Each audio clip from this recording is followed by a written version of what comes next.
When Lila Chen's mail-order groom arrived 6 months late, scarred and armed, he delivered news that shattered everything. The man she'd agreed to marry was buried in an unmarked grave. Now this dangerous replacement offered her a deal: marry him instead or lose everything to the creditors circling her failing ranch. She had 24 hours to decide. What Lila didn't know was that saying yes wouldn't just save her land. It would paint a target on her back that no wedding vows could protect her from. Stay with me until the end of this story, hit that like button, and drop a comment with your city so I can see how far this tale travels. The telegram arrived on a Tuesday, 3 weeks after the first frost turned the prairie grass to bone. Lila Chen stood in the Dust Ridge post office, her fingers trembling as she unfolded the thin yellow paper. The words swam before her eyes, reforming into shapes she didn't want to understand. Arriving Thursday. Stop, train 47. Stop, apologies for delay. Stop. No signature. No explanation for 6 months of silence. She'd written 17 letters to Thomas Garrett. 17 careful compositions where she'd measured out pieces of herself like ingredients in a recipe. Enough truth to seem honest, enough omission to avoid scaring him off. She'd told him about her father's ranch, about the debt, about the loneliness that sat in her chest like a stone. She hadn't told him that the cattle were dying, that the well was running dry, that the banker had started looking at her land the way vultures looked at something still breathing. Thomas's replies had been kind, gentle even. He wrote about books and sunsets, about wanting a quiet life after too many years of noise. He'd seemed soft in a way that made her think she might survive this arrangement. "You all right, Miss Chen?" Lila looked up. Postmaster Webb was watching her with rheumy eyes, his expression caught between curiosity and pity. Everyone in Dust Ridge knew her situation. A Chinese woman trying to hold on to a dead man's ranch was gossip enough. A Chinese woman importing a mail-order husband was practically a serialized novel. "Fine," she said, folding the telegram. "Just fine." She wasn't fine. She was drowning, and Thursday's train was either going to throw her a rope or hold her head underwater. Thursday came wearing a skin of gray clouds and bitter wind. Lila stood on the platform in her mother's blue dress, the only nice thing she owned that still fit. She'd pinned her hair up 3 times before settling on a simple bun. Her hands wouldn't stop shaking, so she gripped her reticule until her knuckles went white. The station was nearly empty. A few ranch hands loitered near the freight dock, smoking and laughing about something Lila couldn't hear. Old Mrs. Patterson sat on a bench, knitting something that looked like it might become a scarf in another lifetime. Everyone else had the good sense to be somewhere warm. The train's whistle cut through the afternoon like a knife. Lila's stomach clenched. She forced herself to breathe, in through the nose, out through the mouth, like her father had taught her before he died, and left her with nothing but debt and dying cattle. The locomotive pulled in with a screech of metal and a belch of steam. Lila watched the passenger cars roll past, her eyes scanning the windows for a face that matched the one photograph Thomas had sent her, a soft-featured man with kind eyes and a slight smile. The train stopped. Doors opened. Passengers emerged. A woman with 2 small children, an elderly man in an expensive coat, 3 cowboys who immediately headed for the saloon. A traveling salesman lugging a case of samples. No Thomas Garrett. Lila's heart sank. Of course. 6 months of silence, and she'd still let herself hope. She was a fool.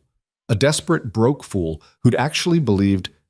Someone else stepped down from the last car. Tall, broad-shouldered, wearing a long coat that had seen hard miles and a hat pulled low enough to shadow his face. He moved like violence contained, each step deliberate, controlled. A rifle case hung across his back. His right hand stayed near his hip where Lila could see the grip of a revolver. This wasn't her husband. This was someone's nightmare. The man scanned the platform with the methodical precision of someone who'd learned to catalog threats without thinking. His gaze swept past Lila, paused, returned. He started walking toward her. Lila's instinct was to run. Every muscle in her body screamed at her to move, to get away, to put distance between herself and whatever this man represented. But she'd been raised by a stubborn man, and stubbornness was the only inheritance she had left. She stayed put. The stranger stopped 3 feet away. Up close, Lila could see his face, hard angles, a scar that cut through his left eyebrow, eyes the color of slate. He was probably 30, maybe 35. He looked like he'd lived 60 years of bad decisions. Lila Chen? His voice was rough, like gravel under wagon wheels. Who's asking? Her own voice came out steadier than she felt. Name's Cade Voss. He didn't offer his hand. I need to talk to you about Thomas Garrett. The way he said it, past tense, final, made Lila's blood go cold. Where is he? Cade Voss looked at her for a long moment. Something flickered in his eyes that might have been sympathy if his face had known how to arrange itself that way. Dead, he said. 3 months now. The platform tilted. Lila locked her knees to keep from swaying. Around them, the normal sounds of the station continued. The hiss of the cooling locomotive, Mrs. Patterson's knitting needles clicking, the ranch hands laughing at their own jokes. The world hadn't stopped. It just felt like it should have. How? The word came out barely above a whisper. Typhoid. Tore through the camp where we were working. Took 12 men in 2 weeks. Cade shifted his weight, uncomfortable. It was quick, if that helps. It didn't help. Nothing about this helped. Lila became aware that she was still holding the marriage papers she'd brought to sign. Official documents from a county clerk in Denver, ready to legitimize a union with a dead man. She looked down at them, at her name written in careful script next to Thomas Garrett's, and felt something crack open in her chest. You came all this way to tell me that? Her voice had an edge now, sharp enough to cut. You couldn't have sent a telegram? I could have. Cade's jaw tightened. I didn't. Why not? Because Thomas asked me to come if something happened to him, made me promise. He reached into his coat. Lila tensed, but he just pulled out an envelope. He wrote this for you, before he died. Lila stared at the envelope like it might bite her. Thomas's handwriting on the front, shaky but still legible. For Lila Chen, if I don't make it. She didn't take it, couldn't make her hands work. What does it say? She asked. I don't know. Wasn't my business to read it. Cade held the envelope out further. But he talked about you. A lot. Felt bad about the situation he was putting you in. What situation? Lila's laugh was bitter. You mean the one where I'm losing my father's ranch because the bank won't extend credit to a woman? The one where I agreed to marry a stranger because it was the only way to keep a roof over my head?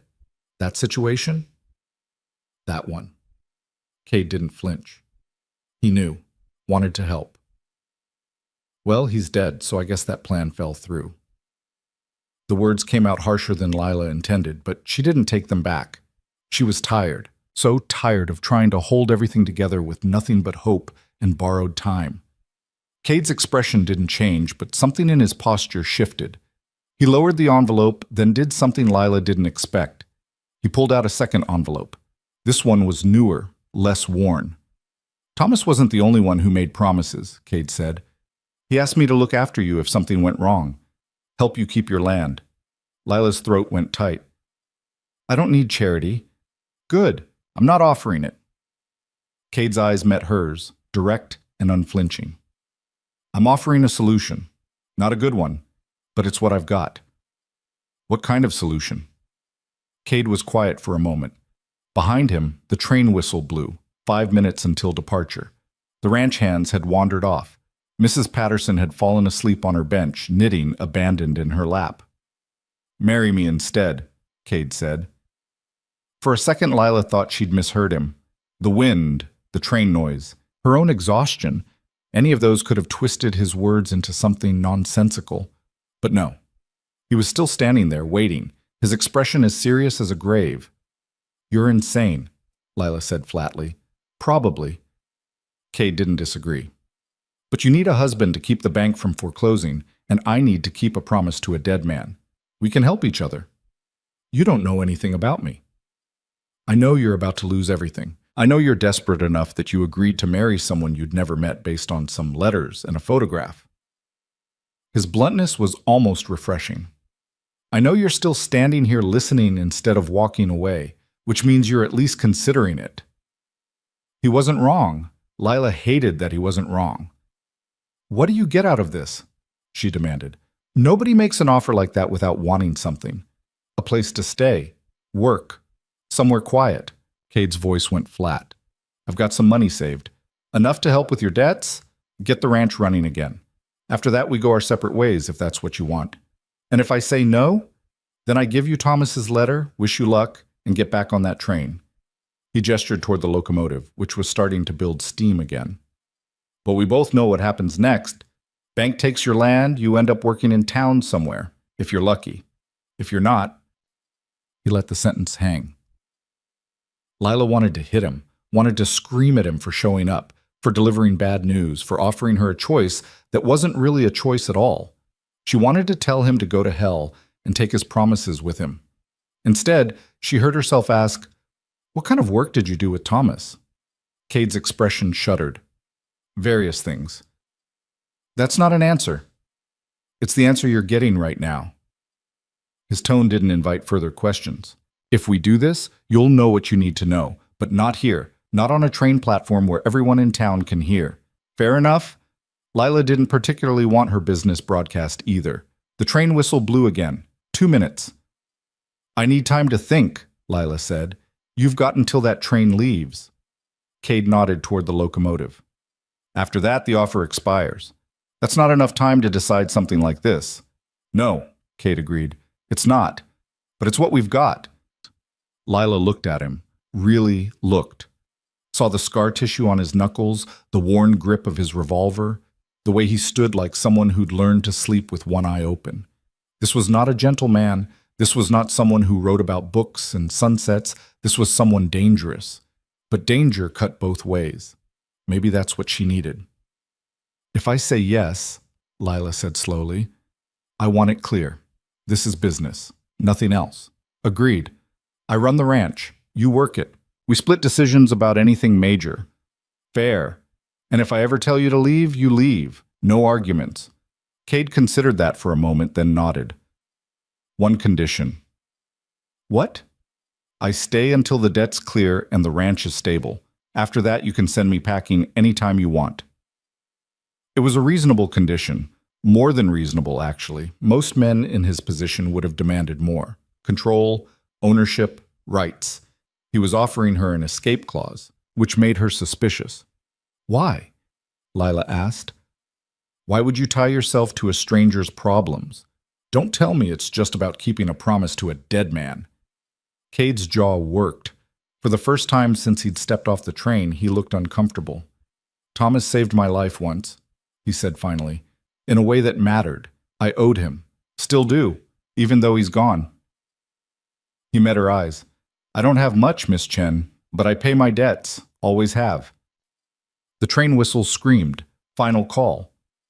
Lila looked at the marriage papers in her hands, looked at the stranger in front of her, thought about her father's ranch, about the cattle dying in the fields, about the banker's cold eyes when he told her she had until the end of the month, thought about having nothing.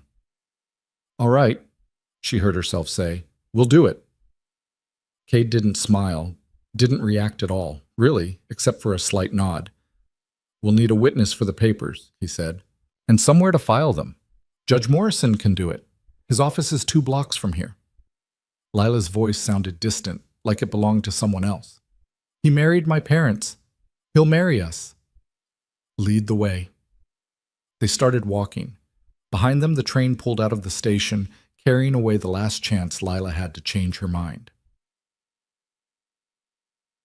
Judge Morrison's office smelled like old books and pipe tobacco. The judge himself was 70, if he was a day, with a shock of white hair and eyes that had seen everything twice. He looked at Lila, then at Cade, then back at Lila. "You sure about this, girl?" His voice was gentle, but his eyes were sharp. "I knew your father. He wouldn't want you rushed into something." "I'm sure," Lila lied. The judge's gaze shifted to Cade. "And you? You understand what you're taking on? This ranch has problems, debts. This girl's got a whole town watching her, waiting to see if she fails." "I understand, Cade said. "You love her?" The question hung in the air like smoke. "No," Cade said. No hesitation, no sugarcoating. "But I'll keep my word to her. That'll have to be enough." Judge Morrison grunted. At least you're honest. He pulled out a leather-bound book, flipped it open to a marked page. All right, let's get this done before I change my mind about enabling this particular brand of foolishness. The ceremony, if it could be called that, took less than 5 minutes. Judge Morrison read from the book in a monotone that suggested he'd performed this ritual too many times to invest it with romance. Lila and Cade stood side by side, not touching, barely looking at each other. Do you, Lila Marie Chen, take this man to be your lawfully wedded husband? Lila's throat was dry. I do. Do you, Cade? The judge paused. What's your middle name, son? Don't have one. Do you, Cade Voss, take this woman to be your lawfully wedded wife? I do. Rings? Neither of them had rings. The judge sighed, made a note in his book. Well, under the authority vested in me by the territory of Colorado, I pronounce you husband and wife. He snapped the book shut. You can kiss the bride if you want, or not. Doesn't affect the legal status. They didn't kiss. Cade signed the papers in a strong, slanted hand. Lila signed beneath him, her signature looking fragile next to his. The judge witnessed, stamped, filed. Congratulations, he said without enthusiasm. Try not to kill each other. Borski shetrenem. Outside, the sun was setting, painting dust ridge and shades of amber and rust. Lila stood on the courthouse steps next to her new husband and tried to figure out what happened next. Where's your ranch? Cade asked. 6 miles north, up near Copper Creek. Lila gestured vaguely. I've got a wagon at the livery. I'll get my gear. He started to walk away, then paused. Thank you, he said, not looking at her, for saying yes. I know it wasn't easy. Before Lila could respond, he was gone, disappearing into the gathering dusk like a ghost. She stood there alone, a married woman for the second time in 10 minutes, and wondered what the hell she'd just done. The ride to the ranch was silent. Cade sat beside her on the wagon bench, his rifle across his knees, his eyes scanning the landscape with that same methodical precision he'd shown at the station. Lila kept her hands on the reins and tried not to think about the fact that she was bringing a strange, armed man to her home. Her home. Possibly their home now, depending on how one interpreted the marriage contract. The thought made her skin crawl. The ranch appeared over a rise just as the last light was fading. Lila saw it through Cade's eyes and felt shame burn in her chest. The sagging barn, the broken fence posts, the house that needed paint and new shingles and about 1,000 other repairs she couldn't afford. In the paddock, her remaining cattle stood like skeletal monuments to her failure. How many head? Cade asked. 32. Down from nearly 200 when her father was alive. Lost most of them to disease and drought. Water? Well, still good. Creek dried up last summer, but it usually runs this time of year. Usually. Nothing was certain anymore. Cade nodded, taking it in. If he was disappointed, his face didn't show it. Lila pulled the wagon up to the house and set the brake. Her hands were shaking again. She climbed down before Cade could offer help. She didn't need his help. Didn't want to establish that precedent. Barn's that way if you want to stable the horses, she said. House is, well, it's not much, but it's dry. I'll see to the horses, Cade said. You go on in. Lila almost argued. It was her wagon, her horses, her responsibility. But exhaustion was pulling at her bones, and she didn't have the energy to fight over everything. She went inside. The house was cold and dark. Lila lit a lamp, then another, pushing back shadows that seemed deeper than usual. The main room served as kitchen and living area both. A wood stove, a rough table, 2 chairs, a shelf of books her mother had insisted on keeping even when they'd had to sell almost everything else. Lila set about building a fire. Her hands moved through the familiar motions. Kindling, paper, a match struck against rough stone. The flames caught, grew, began to push warmth into the room. She was staring into the fire when Cade came in. He moved quietly for a big man. Lila only knew he was there when she heard the door close. Horses are fed, he said. Looks like your barn roof needs work. Some of the stalls are rotted through. I know. Lila didn't turn around. Add it to the list. Cade didn't respond to that. She heard him set down his gear, the soft thump of a bedroll, the heavier sound of his rifle case. You got another room? He asked. Or should I set up in the barn? Lila finally looked at him. He stood near the door, making no move to claim space, his expression carefully neutral. There's a second room, she said. My father's. I haven't. She swallowed. It's yours if you want it. All right. Lila stood, brushed off her skirt. I'll show you. She led him down the short hallway to her father's room. The door stuck. It always did. She had to put her shoulder into it before it scraped open. The room was exactly as her father had left it, bed made with military precision. His few belongings arranged on a small dresser, a photograph of Lila's mother in a cheap frame. Cade stepped inside, looked around. If the shrine quality bothered him, he didn't show it. This'll do, he said. Lila started to leave, then stopped. There are some things we should establish, she said. Go ahead. I wake up at 5. Coffee's on by 5:15. If you want breakfast, it's at 6. Understood. Work starts at 7. There's fencing that needs mending, the barn roof like you said, and I want to move the cattle to the north pasture before the snow hits. I can handle that. And, Lila hesitated. We need to go into town tomorrow. File the marriage certificate with the county clerk. Let the bank know there's been a change in my circumstances. Cade's expression darkened slightly. The bank? Right. Is that a problem? No, just... He ran a hand over his jaw. How much do you owe? $1,500. The number sat between them like a body. My father took out a loan to buy more cattle 5 years ago. Then the drought hit, then the disease. He died before he could make good on it. Bank's been patient, but their patience ran out last month. 1,500. Cade whistled low. That's not pocket change. No. Lila's voice was flat. It's not. I've got about 800 saved. It'll help, but it won't cover everything. I wasn't asking. I know. Cade held up a hand. But we're in this together now, whether we like it or not. My money's as good as yours for keeping this place afloat. Lila wanted to argue, wanted to tell him she didn't need his money, didn't need anything from him except his name on a piece of paper.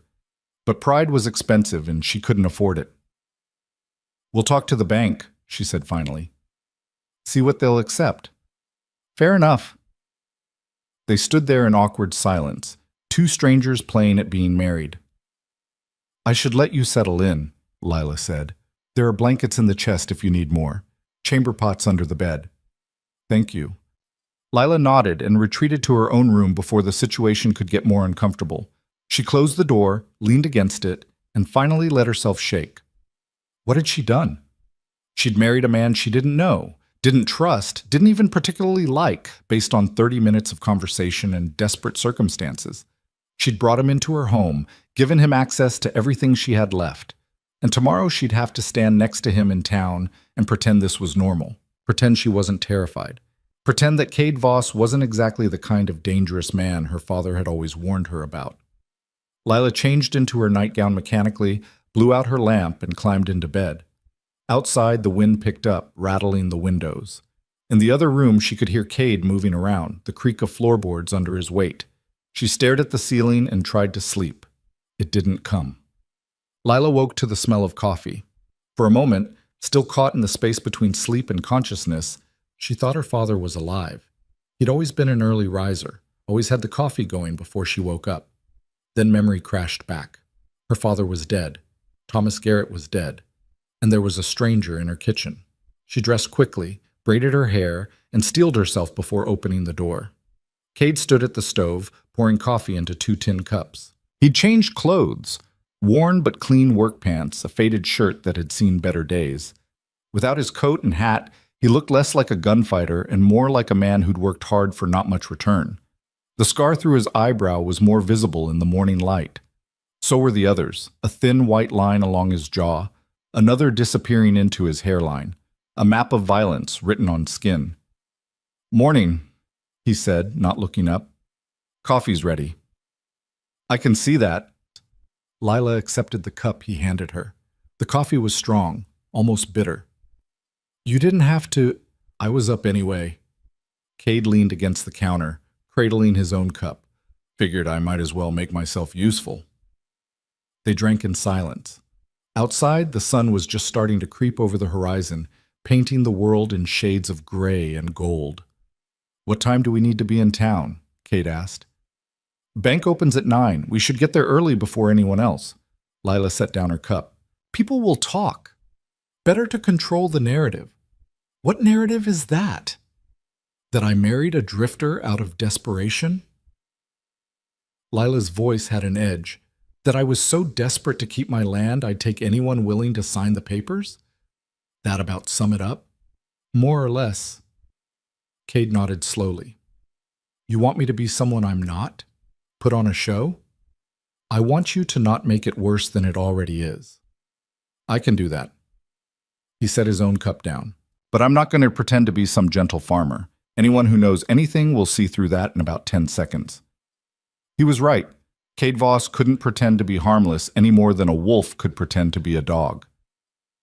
"Just try not to shoot anyone," Lila said. The corner of Cade's mouth twitched. It might have been an attempt at a smile. "I'll do my best." They rode into Dust Ridge at 8:30, the wagon rumbling over rutted roads still hard with frost. Lila kept her eyes forward, but she could feel the stares. Mrs. Henderson pausing her sweeping to watch them pass. The Morrison boys stopping their game of stickball to gawk. Old Pete at the general store actually came out onto the boardwalk to get a better look. News traveled fast in small towns. By now, everyone knew Judge Morrison had married Lila Chen to a stranger yesterday evening. By noon, they'd have invented 6 different stories about why. The bank was a squat brick building on Main Street, designed to look more substantial than it was. Lila tied off the horses and smoothed her skirt. Beside her, Cade adjusted his coat, not hiding the gun at his hip, but not advertising it either. "Ready?" he asked. "No, me neither." They went inside anyway.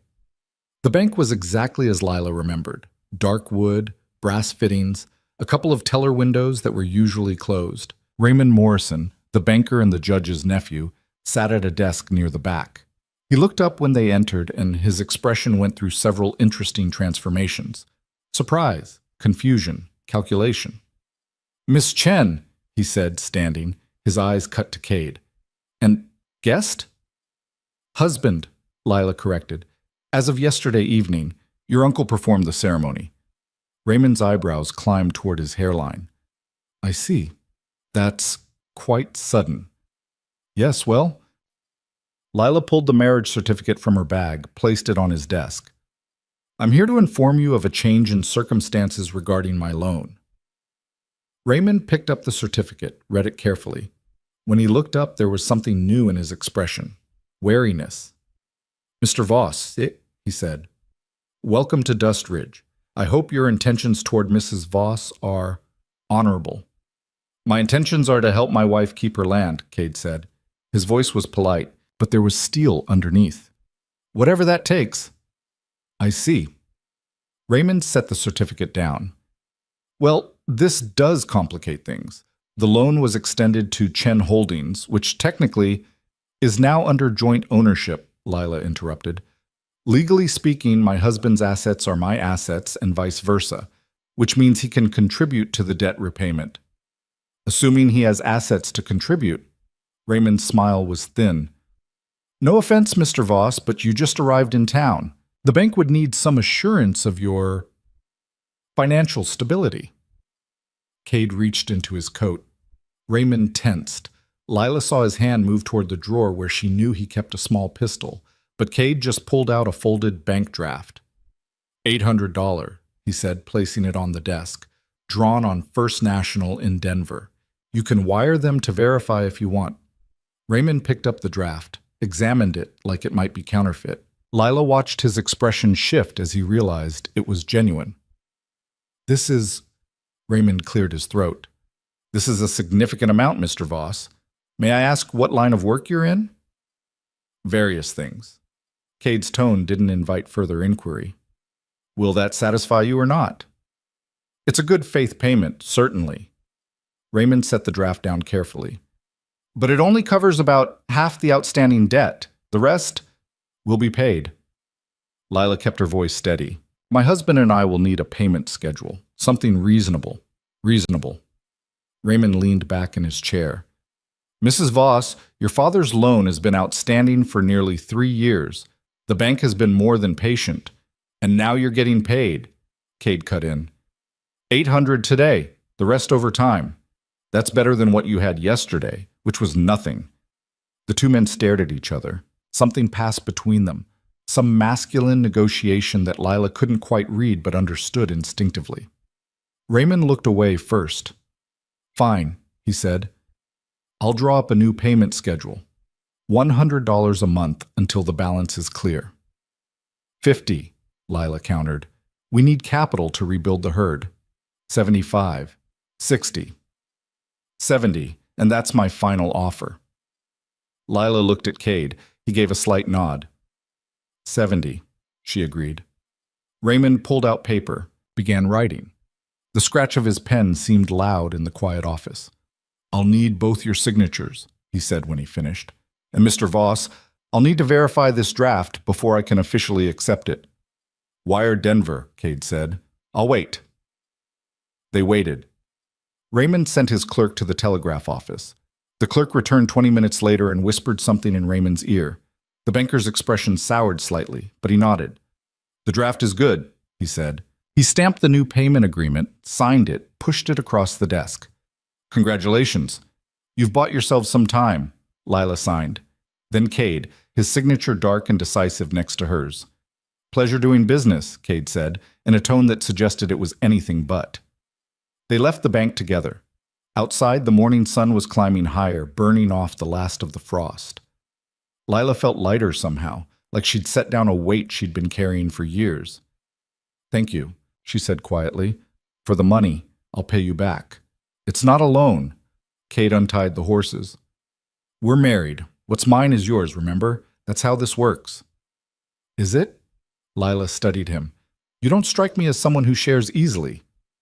I don't, Cade admitted, but I made a promise. This is me keeping it. They climbed into the wagon. Lila picked up the reins, then hesitated. What did you do? She asked. To earn that kind of money? Cade was quiet for a long moment. I worked for people who needed problems solved, he said finally. Sometimes those problems were other people. Sometimes they were situations. I was good at making problems go away. Were you a lawman? For a while. Then I wasn't. Why? Because the law has limits. Cade's voice went flat. I didn't. Lila absorbed that. And now? Now I'm trying to be something different. He looked at her. That worked for you. It should have bothered her more. Should have sent her running back to the bank to tear up that payment agreement and send Cade Voss on his way. But Lila was tired of being bothered by things she couldn't change. And maybe, just maybe, she needed someone without limits. Someone who could do what she couldn't. It works, she said. They rode home in silence, two damaged people bound together by necessity and the ghost of a promise made to a dead man. Behind them, Dust Ridge stirred with gossip and speculation. Ahead, the ranch waited, broken, failing, but still theirs. For now, the first week passed in a rhythm of avoidance and necessity. Cade worked from sunup to sundown, moving through tasks with the efficiency of someone who'd learned to survive by being useful. He fixed the barn roof in 2 days, patched the fence line by the end of the week, and managed to coax 3 more cattle back from the canyon where they'd wandered looking for water. He didn't talk much, didn't ask for help, didn't complain when Lila left him cold biscuits for lunch because she'd forgotten to check the stove. They ate dinner in silence most nights, the scrape of forks against tin plates the only conversation. Afterward, Cade would retreat to his room while Lila cleaned up, and they'd remain on opposite sides of the house until morning came and the whole uncomfortable dance started again. It was working, in the way that barely functional things worked. The ranch wasn't thriving, but it had stopped actively dying. That was something. On the 8th day, Lila woke to find Cade already gone. His coffee cup sat washed and overturned on the counter, his bedroll was packed, and his rifle was missing from where he normally propped it by the door. A note sat on the table, written in that same strong slant. Gone to check the north pasture. Back by noon. Lila crumpled the note and tossed it into the stove. She didn't need him announcing his movements like she was some kind of supervisor. This was her land. She'd been managing it alone for 2 years before he showed up. Except she hadn't been managing it. She'd been watching it crumble. She spent the morning working in the vegetable garden behind the house, pulling weeds and checking the frost damage. Her mother had planted this garden 20 years ago, had tended it through drought and locusts, and her father's stubborn insistence that vegetables were a waste of good grazing land. Lila had inherited the stubbornness, if not the skill. Half her crops had failed last season. She was elbow-deep in dirt when she heard the horse. Not Cade's horse. She'd learned the sound of that gelding's particular gait. This was different. Multiple horses actually moving at a pace that suggested purpose rather than leisure. Lila stood, wiped her hands on her apron, and walked around the side of the house. 3 riders were approaching up the main road. Even from a distance, Lila could see they weren't locals. Their clothes were too fine, their horses too well kept. The man in front wore a black coat that probably cost more than Lila's entire wardrobe. She didn't recognize them. That alone was concerning. The riders pulled up about 20 feet from the house. The man in the black coat dismounted with practiced ease, handed his reins to one of the others, and approached with a smile that didn't reach his eyes. "Mrs. Voss?" His voice was smooth, educated. Or should I say, Mrs. Chen. I've heard both names associated with this property. "It's Voss now," Lila said. She kept her hands visible, non-threatening, but positioned herself between the stranger and the house. "What can I do for you?" "Directly to business. I appreciate that." The man's smile widened slightly. "My name is Marcus Trent. I represent certain business interests in the territory. I'm here to discuss a proposition with your husband." "He's not here." "Pity." Trent looked around the ranch with the assessing eye of someone who knew how to calculate value. "Perhaps you could pass along a message?" "Depends on the message." "Tell him that some of his former colleagues have become aware of his current location." Trent's tone remained pleasant, conversational. "They're interested in renewing old professional relationships, very interested." Lila's stomach went cold. "I don't know what you're talking about." "Of course you don't." Trent's smile took on a sharper edge. "But your husband will. Tell him he has 1 week to consider the offer. After that, my employers will be, disappointed." "And if he's not interested in your employer's offer?" "Then we'll have to discuss alternative arrangements." Trent gestured to the ranch, the house, the land stretching toward the mountains. "It would be a shame if anything happened to such a lovely property. Accidents occur so frequently in these isolated areas: barn fires, cattle theft, structural collapses." The threat hung in the air like smoke. "Get off my land," Lila said quietly. Trent raised his hands in mock surrender. "No need for hostility, Mrs. Voss. I'm simply delivering a message. What happens next is entirely up to your husband." He turned to leave, then paused. "One more thing. It would be wise not to involve the local authorities. Sheriff Bowman is a good man, I'm sure, but he's out of his depth with these matters. You understand?" He mounted his horse with the same practiced ease, tipped his hat to Lila, and rode off. His companions followed, their horses kicking up dust that hung in the still air long after they disappeared. Lila stood frozen until the sound of hoofbeats faded completely. Then she turned and walked back to the house on legs that felt like water. Inside she paced, tried to think. Tried to figure out what the hell she'd just stepped into by marrying Cade Voss. Former colleagues, professional relationships, employers. Cade had said he'd worked for people who needed problems solved. He'd said he'd been good at making problems go away. She'd assumed that meant tracking down criminals, maybe some bounty work, the kind of gray area law enforcement that happened in territories where official law was stretched too thin. But Marcus Trent didn't talk like someone looking to hire a bounty hunter. He talked like someone who worked for the kind of people bounty hunters were supposed to catch. The sun was directly overhead when Cade finally rode back in. Lila was waiting on the porch, her father's old rifle across her knees. Cade took in the rifle, her posture, her expression. He dismounted slowly. "What happened?" he asked. "You had visitors." Lila's voice was flat. "3 men. The one in charge called himself Marcus Trent. Said he had a message for you." Something flickered across Cade's face. Recognition, maybe, or resignation. He tied off his horse and walked toward the porch. What did he say? That your former colleagues want to renew old professional relationships, that you have 1 week to consider their offer. Lila's grip tightened on the rifle. Then he made some very polite threats about what might happen to my ranch if you decline. Cade was quiet for a long moment. He looked out toward the horizon, his jaw working like he was chewing over words before deciding which ones to spit out. I'll handle it, he said finally. That's not good enough.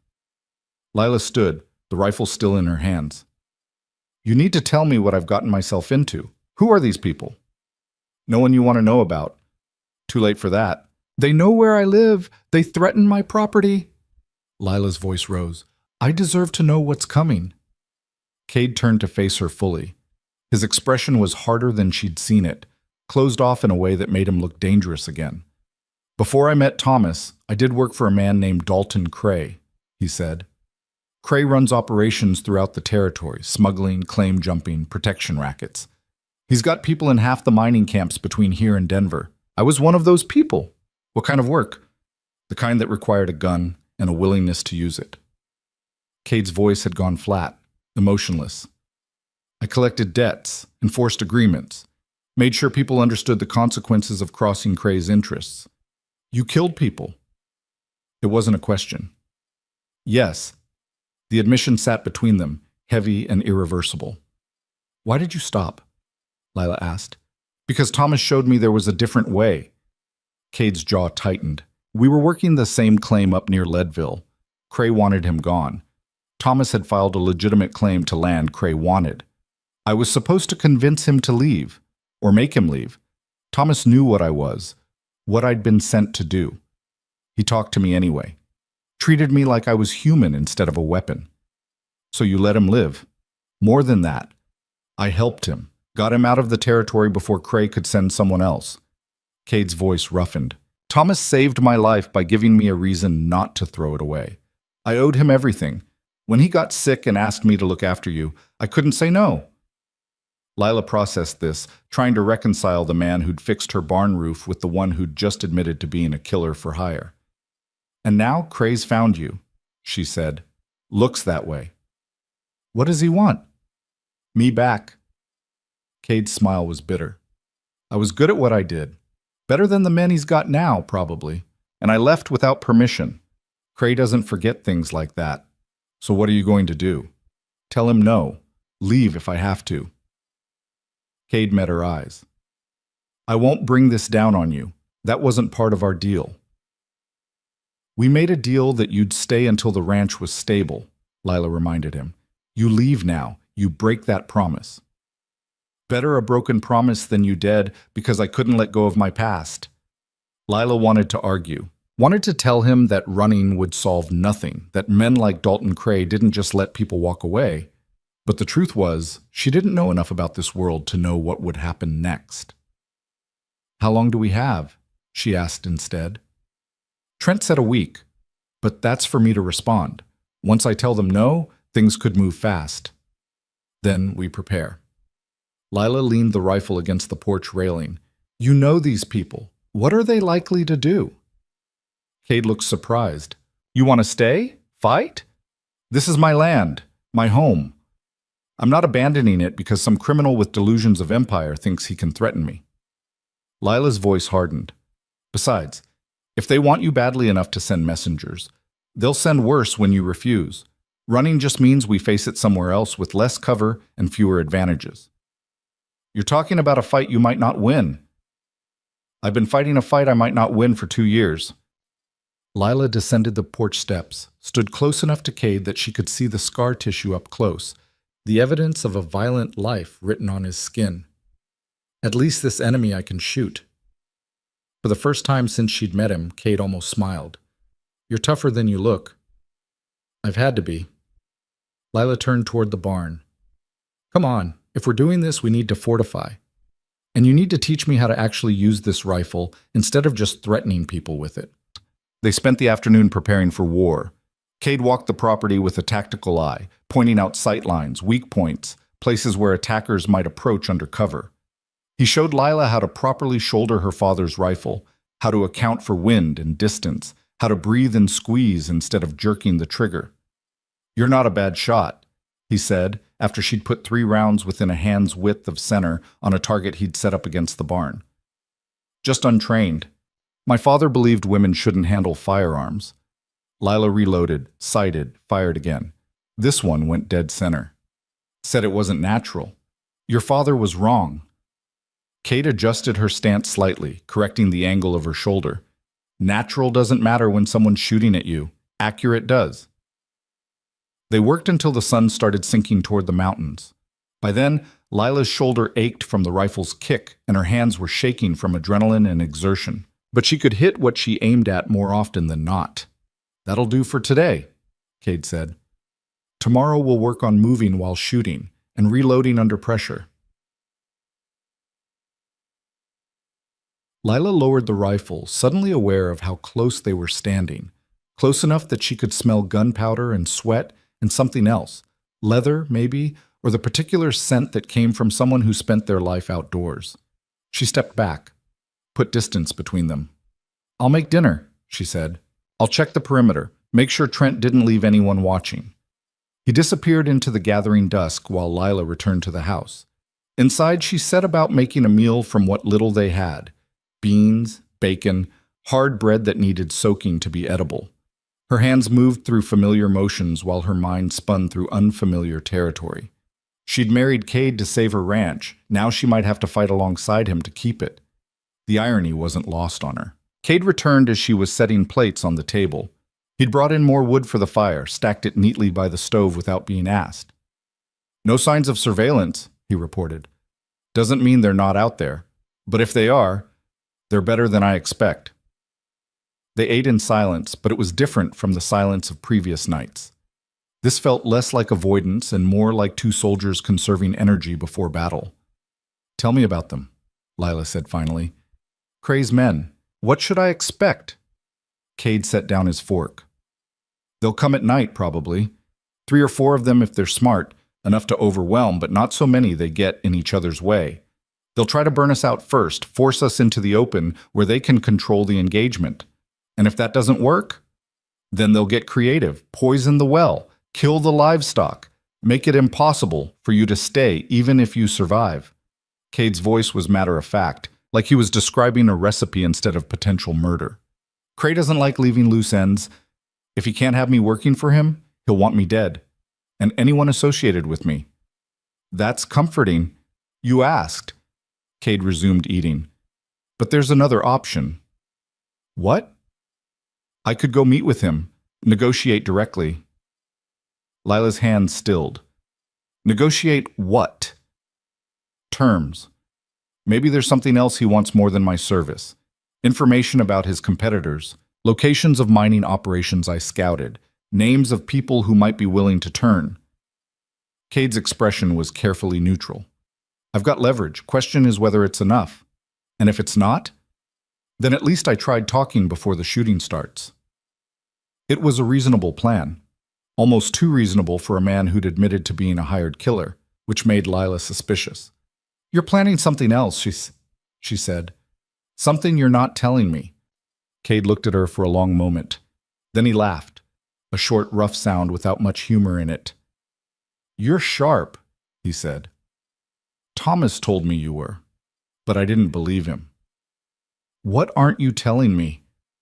That if I go meet with Cray, there's a decent chance I don't come back. Cade leaned back in his chair. Not because he'll kill me, though that's possible, but because he'll make an offer I can't refuse. Money, power, safety, for you. All I'd have to do is come back to work. And you'd take that offer? I don't know. The admission seemed to cost him. A week ago, I would have said no without thinking. But that was before I met you. Before I saw what you're trying to protect here. He gestured around the modest house. This place matters to you in a way most things have never mattered to me. If going back to Cray keeps you safe, keeps your land intact, that might be worth it. Lila's chest felt tight. I don't want you to sacrifice yourself for my ranch. Why not? You were willing to marry a stranger for it. That was different. How? Because marrying him had felt like a business transaction, impersonal and clean. This felt like something else entirely, like Cade might actually give a damn whether she lived or died. and she had no idea what to do with that. "Just promise me something," Lila said instead of answering. "Promise you won't make any decisions without telling me first. We're in this together. You said so yourself. That means I get a say in how it plays out."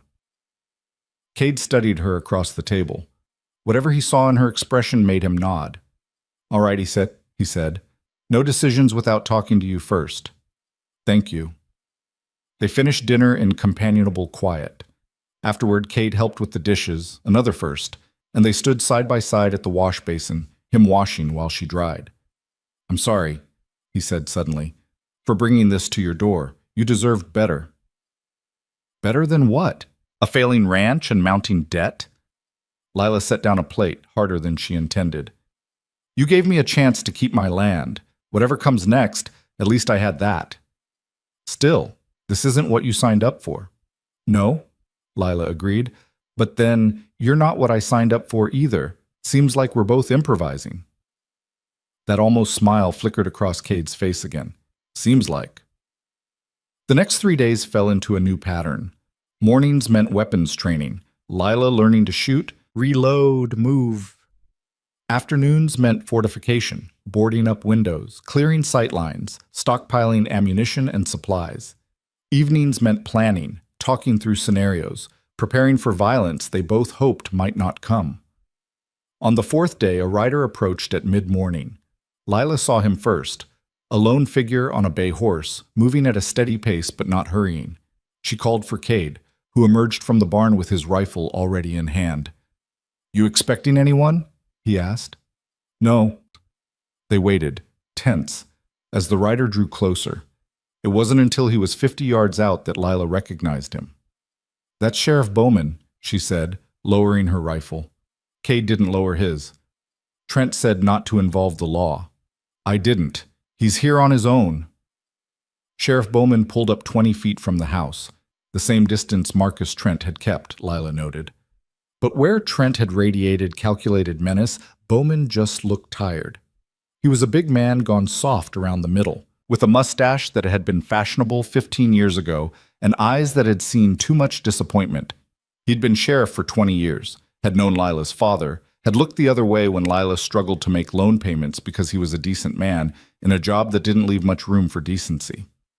"Lila," he said, touching the brim of his hat. His gaze shifted to Cade. "Mr. Voss?" "Sheriff." Cade's voice was carefully neutral. "Something we can help you with?" "That depends." Bowman shifted in his saddle. "I got a visit yesterday from a man named Marcus Trent. Told me there was a new resident in the area who might be of interest to territorial law enforcement. Gave me a name, Cade Voss. Said there might be outstanding warrants." "Are there?" Lila asked before Cade could respond. "No, I checked." Bowman's gaze stayed on Cade. "But that doesn't mean there shouldn't be. I'm familiar with Dalton Cray's operations, Mr. Voss, and I'm familiar with the kind of men he employs. You match the description of someone I've been hearing about for 3 years, someone very good at making problems disappear." Cade said nothing. "So I'm here to ask you directly," Bowman continued. "Are you planning to bring trouble to my territory?" "Not planning to," Cade said, "but it might come anyway." "And if it does?" "Then I'll deal with it. That's not how the law works." "The law." Cade's voice hardened. "With respect, Sheriff, the law hasn't touched Dalton Cray in 10 years of operation. He's got judges paid off, deputies on his payroll, and enough money to make inconvenient evidence disappear. You want to go after him through legal channels, be my guest. But don't expect me to wait around while you file paperwork." Bowman's jaw tightened. "I'm trying to prevent bloodshed." "So am I. But some people only understand one language." The two men stared at each other, a standoff of philosophies and hard experience. "Sheriff," Lila said, stepping between them, "my husband and I aren't looking for trouble. But if someone threatens my land, I will defend it, with whatever means necessary." Bowman looked at her, something sad crossing his features. "Your father would be disappointed to hear you talk like that." "My father's dead, and he left me with debts I couldn't pay and a ranch I couldn't run alone." Lila's voice didn't waver. "I'm doing what I have to do to survive. If that disappoints anyone's memory, that's their problem." Bowman sighed. If shooting starts, I'll have to investigate. You understand that? We understand, Cade said. And if I find evidence of murder, you'll find evidence of self-defense. Cade's tone left no room for argument. If Cray's men come here, they're the aggressors, not us. That's a fine line, Mr. Voss. Maybe, but it's the line I'm standing on. Bowman nodded slowly, like he'd expected this answer and wasn't happy about being right. I'll do what I can to keep things peaceful, he said, but my jurisdiction is limited and my resources are thin. If this escalates beyond what I can handle, he let the sentence trail off. We'll manage, Lila said. I hope so. Bowman gathered his reins. For what it's worth, Lila, I'm sorry. You deserve better than this. He rode off before she could respond. Cade watched him go, his expression unreadable. He's a good man in a bad situation. That describes most people I know, Lila said. That night, Lila woke to the smell of smoke. Not the clean smell of a wood fire, but something else. Something acrid and wrong. She was out of bed and moving before her mind fully caught up, grabbing her rifle and bursting into the hallway. Cade was already there, shirtless and armed, his face hard in the dim light filtering through the windows. Barn, he said shortly. They ran outside together. The barn was burning, not fully engulfed yet, but flames were licking up the north wall where the old wood was driest. In the paddock, the cattle were panicking, slamming against the fence. Get water, Cade ordered. I'll get the animals out. Lila didn't argue. She ran for the pump while Cade sprinted toward the paddock. Behind her, she heard him swearing as he wrestled with the gate latch, then the thunder of hooves as the cattle broke free. She worked the pump with desperate speed, filling bucket after bucket and hauling them toward the barn. The fire was spreading faster than she could work, eating through sun-dried wood like paper. Smoke stung her eyes, made her cough. Cade appeared beside her, took a bucket, threw water at the base of the flames. It's not enough, he shouted over the roar. We need to let it burn. Like hell, Lila shot back. There's equipment in there we can't replace. And you'll die trying to save it. Cade grabbed her arm. Lila, it's gone. We need to fall back. She wanted to fight him, wanted to keep throwing water at flames that were going to consume the barn no matter what she did. But she'd learned enough about survival to know when to retreat. They backed away and watched the barn burn. It took 2 hours to collapse completely. By then, the sun was coming up, painting the destruction in shades of gold and ash. The cattle had scattered into the hills. The barn was a smoking skeleton, and somewhere out in the darkness, someone was watching. Cray's opening move, Cade said quietly. He's telling us he can reach us anytime he wants. Lila's hands were blistered from the pump handle, her face streaked with soot and sweat. She felt hollowed out, scraped clean of everything except a cold, hard fury. Then we tell him he made a mistake, she said. Cade looked at her. How? By being ready when he comes back. Lila turned toward the house, toward the rifles waiting inside. He wants to burn me out? Let him try. Next time we'll be waiting. They spent the rest of that day in preparation, but something had changed. The attack had stripped away the last pretense of civility, the thin hope that this might resolve peacefully. Now it was just a matter of time before the next escalation. The week deadline came and went. Cade sent no message to Trent or Cray. The response was delivered 2 nights later. Lila was checking the water supply when she heard horses. Not cautious horses trying to approach quietly, but a group moving with the confidence of people who didn't care about being heard. She ran for the house, shouting for Cade. He met her at the door, already armed. How many? He asked. 4, maybe 5. Lila grabbed her rifle from where it leaned against the wall. Coming from the east. Get to the window. 2nd floor, south corner, best sight line. Cade was already moving, distributing ammunition, checking loads. Don't shoot unless they shoot first. What are you going to do? Try one more time to talk. He stepped out onto the porch while Lila ran upstairs, positioned herself at the window he'd specified. From here, she could see the riders approaching, 5 men, heavily armed, moving in loose formation. The one in front was Marcus Trent.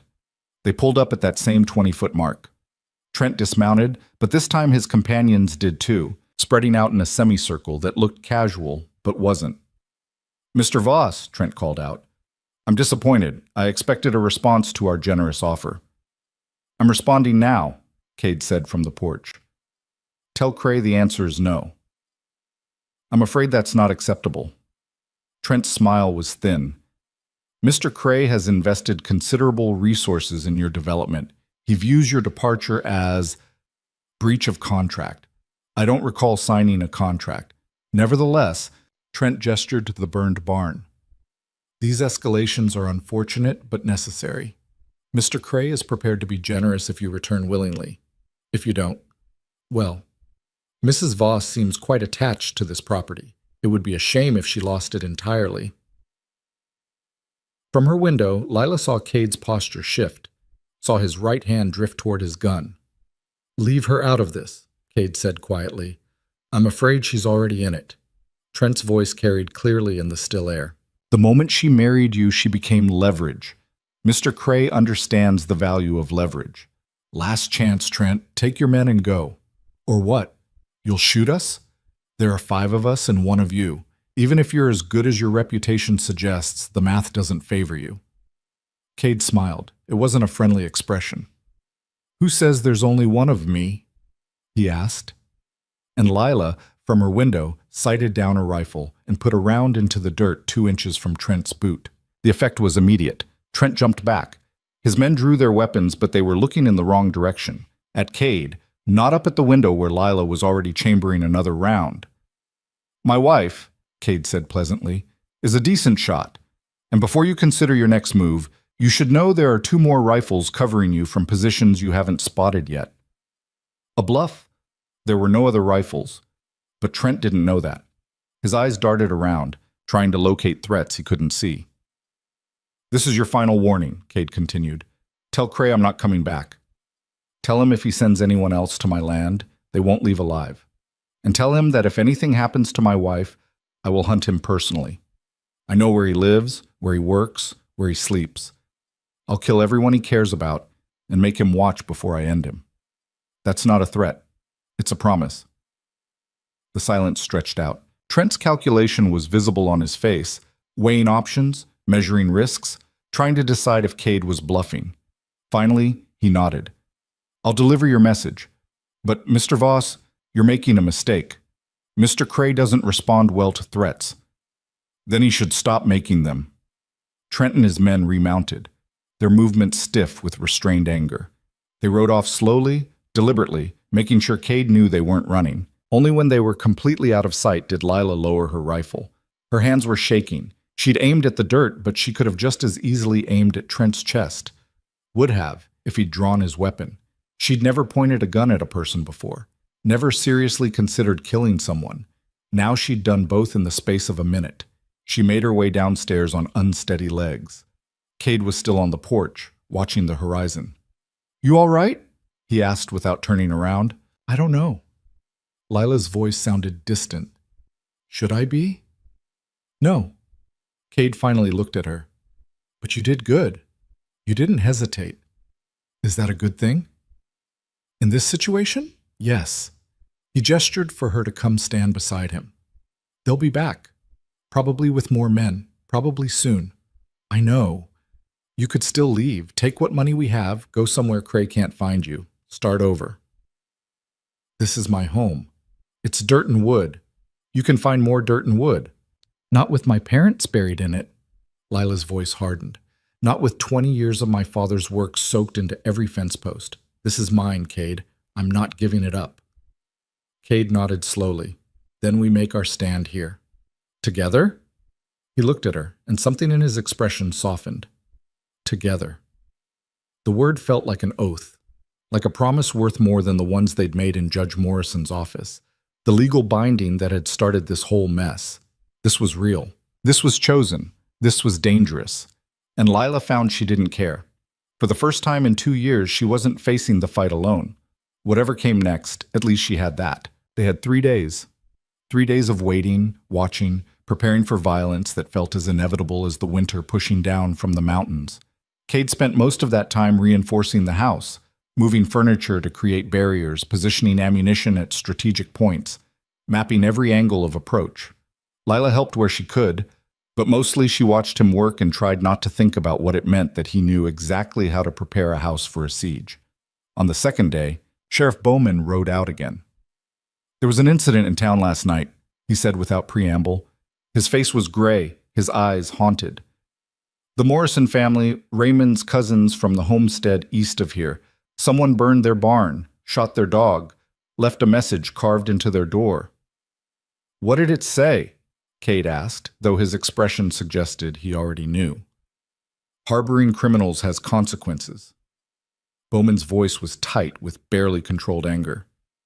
"They're good people, Cade. They've got 3 children. They didn't do anything except live in the same county as you." Lila felt ice spread through her chest. "They're sending a message." "No," Cade said quietly. "They're clearing the board, making sure no one helps us when it comes down to it." Bowman's hands tightened on his reins. "I can't protect everyone. I don't have the men or the resources. Cray knows that." "Then don't try to protect everyone." Cade's voice was flat. "Just make sure people know to stay inside tomorrow night. Lock their doors, keep their guns close." "Tomorrow night?" Bowman's eyes narrowed. "You know something." "I know how men like Cray operate. He's made his point. Now he'll finish it." Cade gestured toward the horizon where storm clouds were gathering. "Weather's turning. Perfect cover for what comes next. If I were planning this, I'd move tomorrow night. That's 24 hours. Then you've got 24 hours to get people ready." Cade's tone didn't invite argument. "Tell them to stay home, stay quiet. This doesn't involve them anymore. It involves everyone if there's a massacre in my territory." "There won't be a massacre." Cade's voice went hard. "Because we'll be ready." Bowman looked at Lila. "You're really going to do this? Stand and fight?" "What choice do I have?" Lila met his gaze without flinching. "Run, and they'll burn everything I own anyway. At least this way I control the terms. Your father is dead, Sheriff, and his opinions don't help me now." Lila's voice cut like a knife. "I appreciate your concern, but unless you're planning to arrest Dalton Cray and all his men tonight, there's nothing more to discuss." Bowman flinched. For a moment he looked like he wanted to argue, to assert some kind of legal authority over a situation that had moved beyond law's reach. Then he just looked tired. "I'll spread the word," he said. "Keep people inside. But if civilians get hurt—" "They won't," Cade said. "We'll make sure of it." Bowman rode off, and Lila watched him disappear over the ridge with something that felt like grief. Another bridge burned. Another connection severed. She was running out of neutral ground. "He's right to be angry," Cade said, reading her expression. "None of this would be happening if I hadn't shown up." None of this would be happening if Dalton Cray wasn't a criminal who thinks he owns people. Lila turned back toward the house. "You didn't create this situation. You're just the excuse." They spent the rest of that day in tense preparation. Cade showed Lila how to reload in the dark, how to estimate distance by sound, how to tell the difference between covering fire and a real assault. The lessons had a grim finality to them, like he was cramming years of experience into hours because he knew there wouldn't be time later. "What if we lose?" Lila asked during a break, the question escaping before she could stop it. Cade was checking the load on his revolver, his movements precise and mechanical. He didn't look up. "Then you run," he said. "There's a horse saddled in what's left of the barn. Money in my coat pocket. You take both and you ride hard for Denver. Don't stop in Dust Ridge. Don't try to settle anything. Just disappear." "What about you?" "I'll buy you time." "That's not an answer." Cade's hand stilled. He finally looked at her, and there was something bleak in his eyes. "I've done things, Lila. Bad things. If this is how it ends for me, that's not unfair." He holstered the revolver. "But you don't deserve to go down with me, so if it goes wrong, you run. Promise me." "I'm not promising that." "Lila." "No." Her voice was firm. "We stand together or we fall together. That's the deal now. You don't get to change the terms because you've got some twisted idea about what you deserve." They stared at each other, locked in a battle of wills that had nothing to do with Dalton Cray and everything to do with 2 broken people trying to figure out if they were worth saving. "You're stubborn," Cade said finally. "Yes, and you're reckless. We make quite a pair." Almost smile flickered across his face. That we do. The storm hit that evening, rolling in from the north with wind that shook the windows and rain that drummed against the roof like gunfire. Lila and Cade ate a cold dinner, no fire, no light that might give away their positions. They sat in the darkness and listened to the storm rage outside. "Tell me about Thomas," Lila said quietly. "What was he really like?" Cade was silent for a long moment. When he spoke, his voice was rough. Kind. Almost annoyingly kind. The type of man who'd give you his last dollar and then apologize for not having more. He shifted in the darkness. He saw the best in people, even when there wasn't much best to see. Is that why he wrote to me? Because he saw something worth saving? Probably. Thomas believed everyone deserved a second chance. Hell, he gave me one when I didn't deserve it. Cade's laugh was bitter. He talked about you constantly. About your letters, your father's ranch, the way you described the mountains. He was excited to meet you, to build something good. And then he died. And then he died. Cade's voice went flat. Stupid, random, unfair, all that kindness, all those plans, gone because of bad water and worse luck. Lila absorbed this. Do you think he'd approve of what we're doing? No. Cade didn't hesitate. Thomas hated violence. Would have tried to talk this out, find some peaceful solution. He'd be disappointed in both of us right now. Good thing he's not here then. Yeah. Cade's voice softened. Good thing. They lapsed into silence again, but it was comfortable now. Two people waiting for the same storm, finding strange solace in shared fear. Lila must have dozed off at some point, because she woke with a start to Cade's hand on her shoulder. They're here, he whispered. Her heart slammed against her ribs.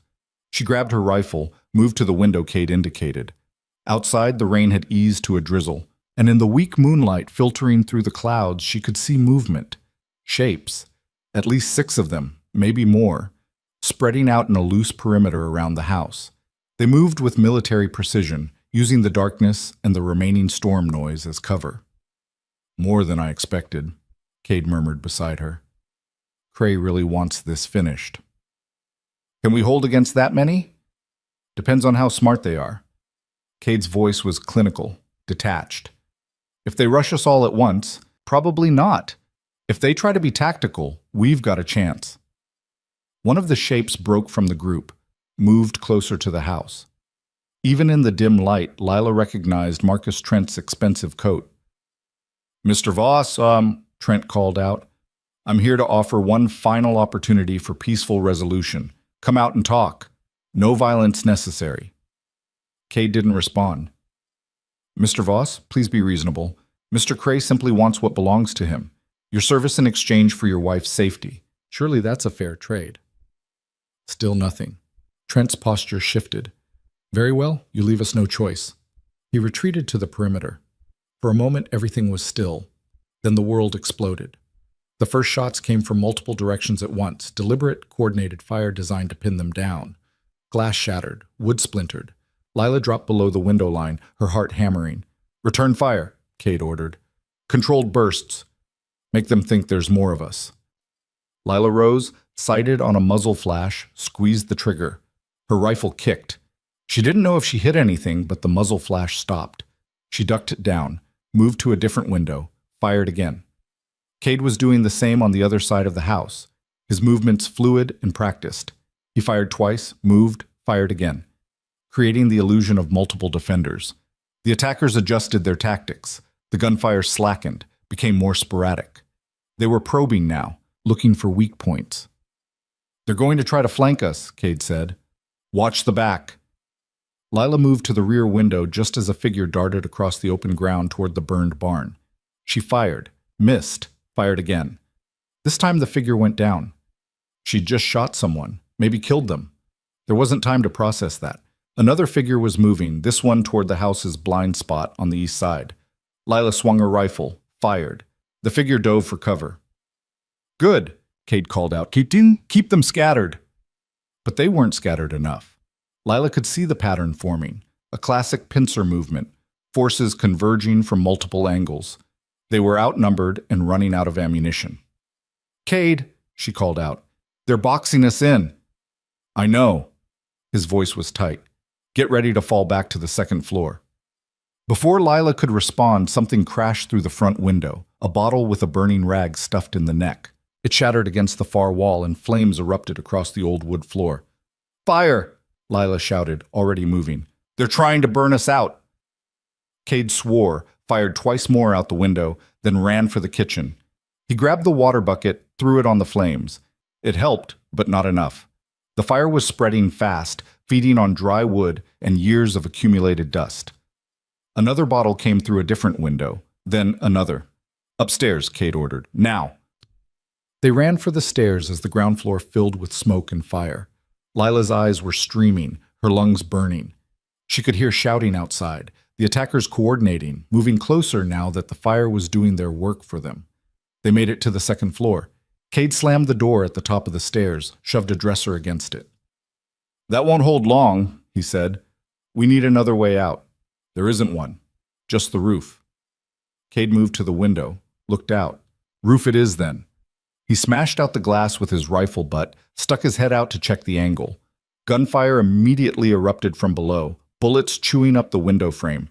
Cade jerked back inside. "Well, that's not ideal," he muttered. Below them, the fire was roaring now. Lila could hear the crackle of burning timber, feel the heat rising through the floorboards. Smoke was seeping up through the cracks. "We're trapped," she said, trying to keep the panic out of her voice. Cade looked at her, and something in his expression changed. The hard edges softened. He reached out, grabbed her hand. "No, we're not," he said. "We just need to change their expectations." "How?" "By doing something stupid." He moved back to the window, fired 3 quick shots in different directions. "They think we're cornered, think we'll try to escape or surrender. We're going to do neither." "What are we going to do?" "We're going to attack." Lila stared at him. "That's insane." "Probably, but they've committed to this assault. They're exposed, focused on the house. If we can get outside and behind them." "We could even the odds," Lila finished. She looked at the burning house around them, at the smoke thickening in the air, at the man who'd become her husband in a ceremony that felt like it happened in another lifetime. "All right, how do we get out?" Cade pointed to the west window, the one facing away from most of the gunfire. "Roof's lowest there. We drop to the ground, use the smoke for cover, circle around. And then we make them regret coming here." It was a terrible plan, the kind of plan that got people killed, but sitting here waiting to burn or be shot wasn't any better. "Let's go," Lila said. They moved to the west window. Cade went first, climbing out onto the sloped roof with his rifle slung across his back. The shingles were slick with rain, treacherous. He made it to the edge, paused, then dropped out of sight. Lila followed, her heart in her throat. The roof felt like it might give way any second, rotten wood straining under her weight. She reached the edge, looked down. It was maybe 12 feet to the ground. Not a fatal drop, but enough to break something if she landed wrong. Below her, Cade was already moving, using the smoke from the burning house as cover. He gestured urgently for her to jump. Lila jumped. The landing knocked the wind out of her, sent her rifle skittering across the muddy ground. For a moment she couldn't breathe, couldn't move. Then Cade was there, hauling her to her feet, pressing her rifle back into her hands. "Move!" he hissed. They ran, bent low, using every bit of cover they could find. Behind them, the house was fully engulfed now, flames shooting through the roof. The attackers were still focused on it, still waiting for Lila and Cade to emerge from the front or try to escape out the back. No one was watching the sides.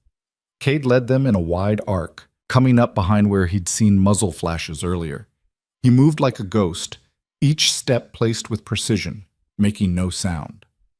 Lila tried to match him, but she felt clumsy, loud, certain at any moment someone would spot them. No one did. They came up behind a man crouched near the tree line, his attention fixed on the burning house. Cade didn't hesitate. He brought his rifle up and fired once. The man dropped. The gunshot alerted the others. Suddenly, the tactical situation reversed. The attackers were caught between the burning house and an enemy at their backs.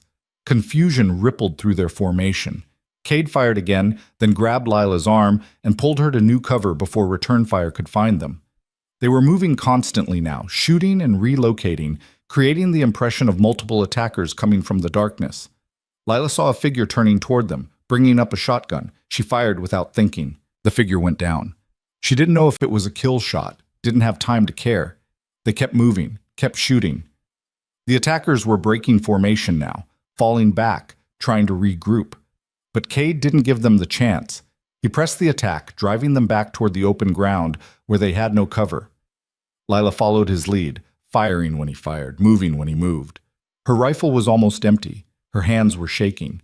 But she kept going because stopping meant dying, and she wasn't ready to die for Dalton Cray's wounded pride. Then she saw Trent. He was trying to rally his men, shouting orders that were getting lost in the chaos. His expensive coat was streaked with mud. His face was a mask of frustrated rage. Their eyes met across the burning landscape. Trent raised his pistol. So did Lila.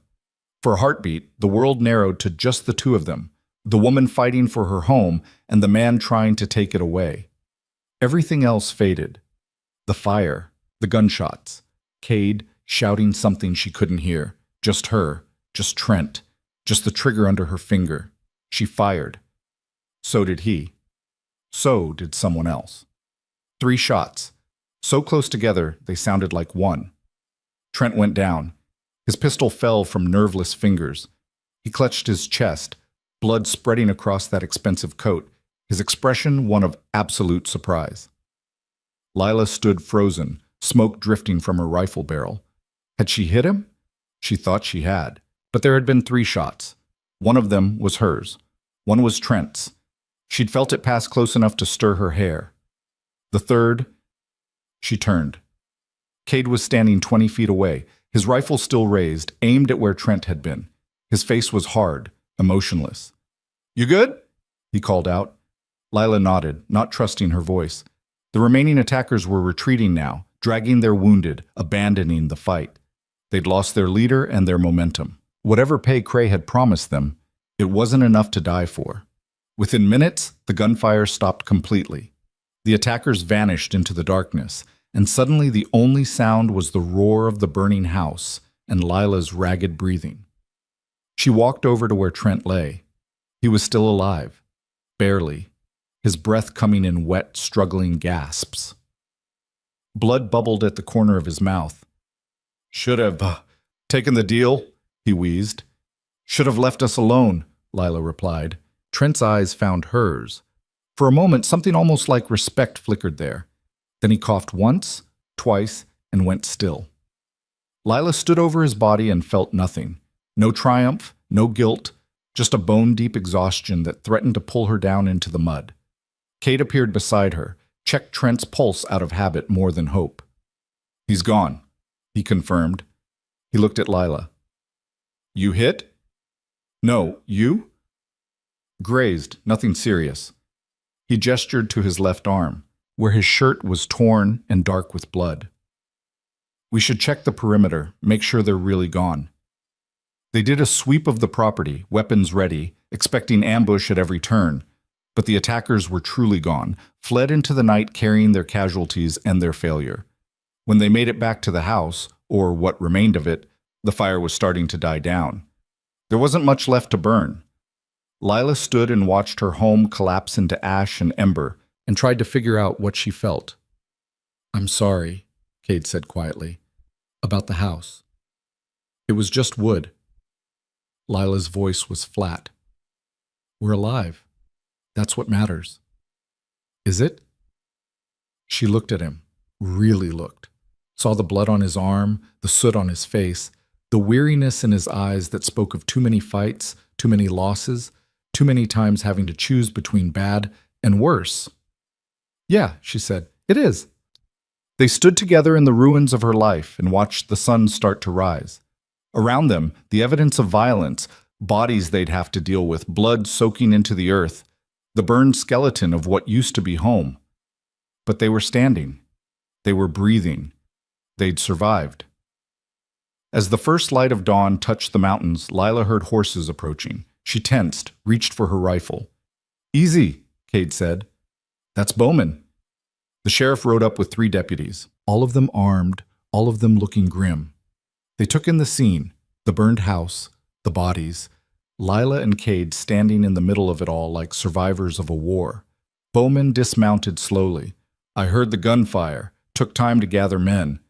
His voice was careful, controlled. What happened here? Self-defense, Cade said. They attacked. We defended. That's the whole story. Bowman walked over to Trent's body, studied it with the detached interest of someone who'd seen too much death to be shocked by it anymore. Marcus Trent, he said. One of Cray's top men. This is going to have consequences. Let it, Lila said. I'm done being afraid of Dalton Cray. Bowman looked at her, and something in his expression shifted. There are 5 other bodies scattered around your property, all of them armed, all of them on your land. He paused. I can call this what it is, self-defense, but there will be questions, investigations. Then investigate, Cade said. You won't find anything except people defending their home from criminals. And Cray?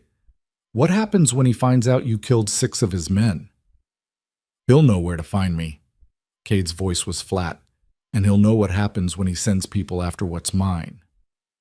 Bowman absorbed that. He looked at the bodies, at the burned house, at 2 people who'd somehow survived what should have killed them. I'll file the report as justified self-defense, he said finally. But Cade, you need to understand, this doesn't end here. Cray won't let this go. I'm counting on it, Cade said. The sheriff shook his head like he couldn't quite believe what he was hearing. You're either the bravest man I've ever met or the most foolish. Probably both. Bowman and his deputies spent the next hour cataloging the scene, taking statements, removing bodies.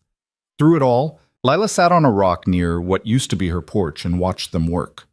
Cade stayed close, protective in a way that would have annoyed her a week ago, but now just felt necessary.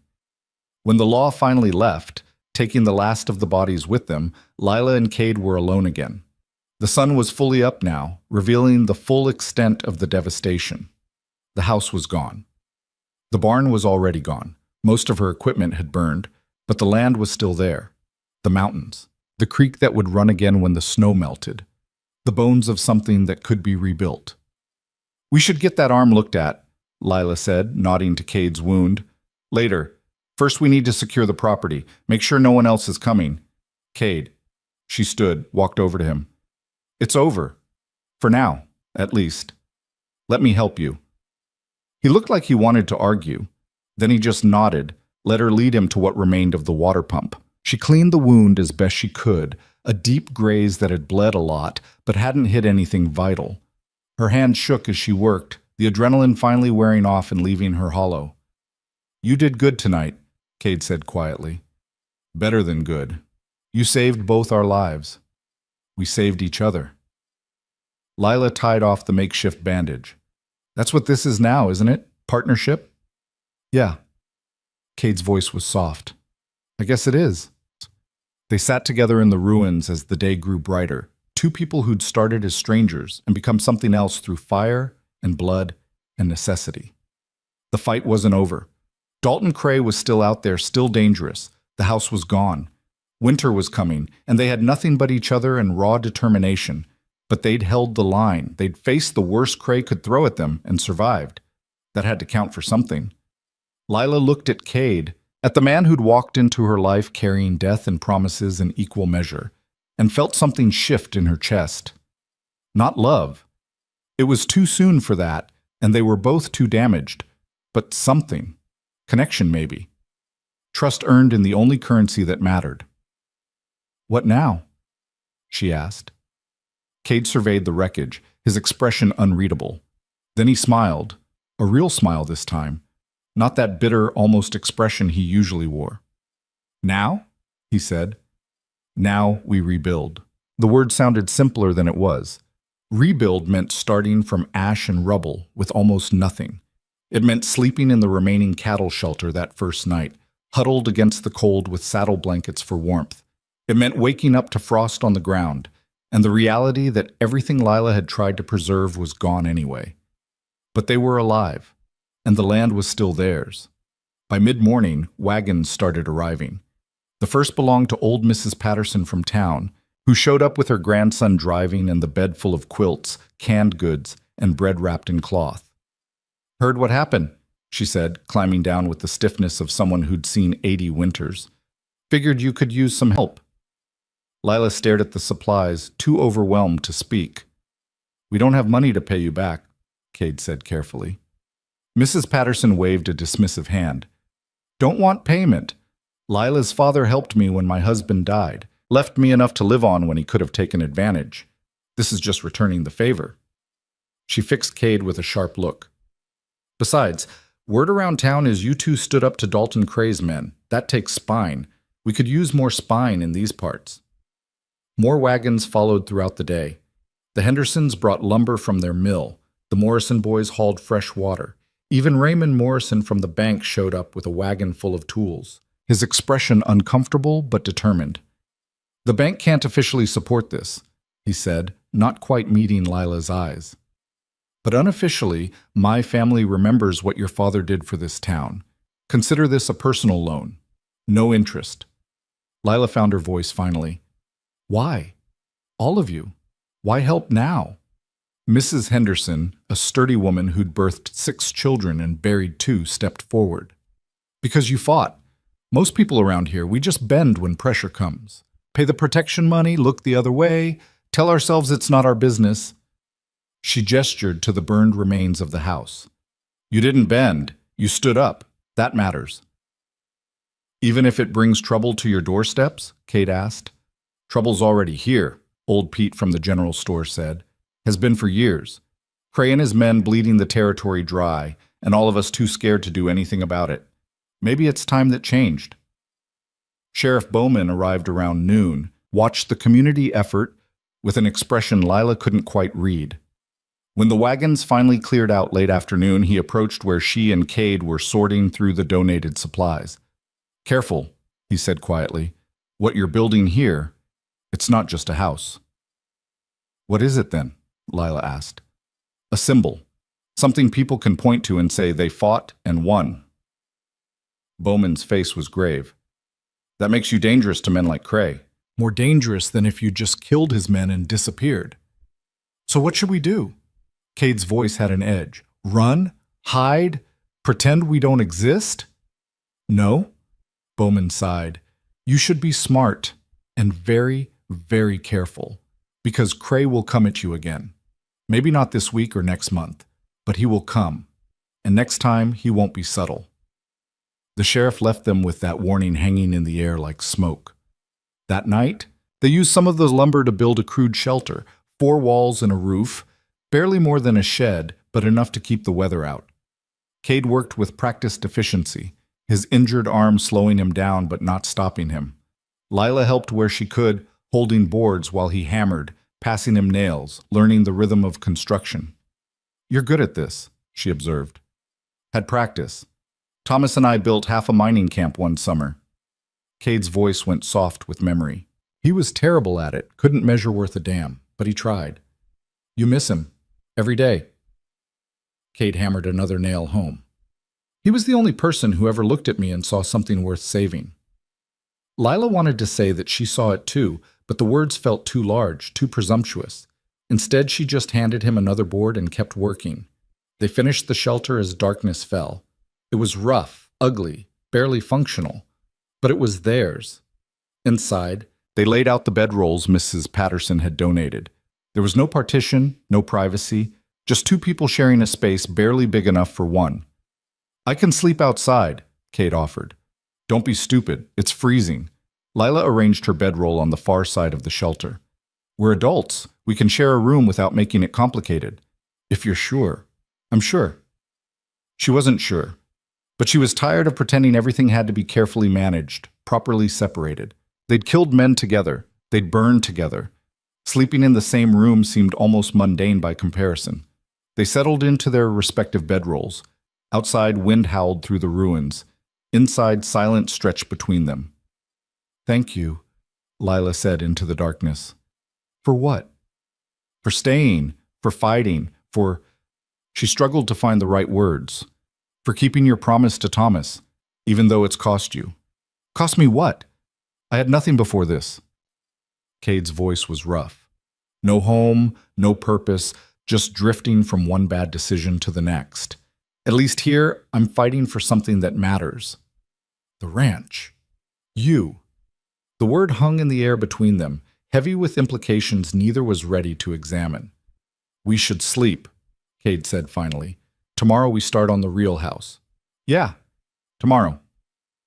But Lila lay awake long after Cade's breathing evened out into sleep. She stared at the rough ceiling and tried to understand what was happening between them. This marriage that had started as pure transaction was becoming something else.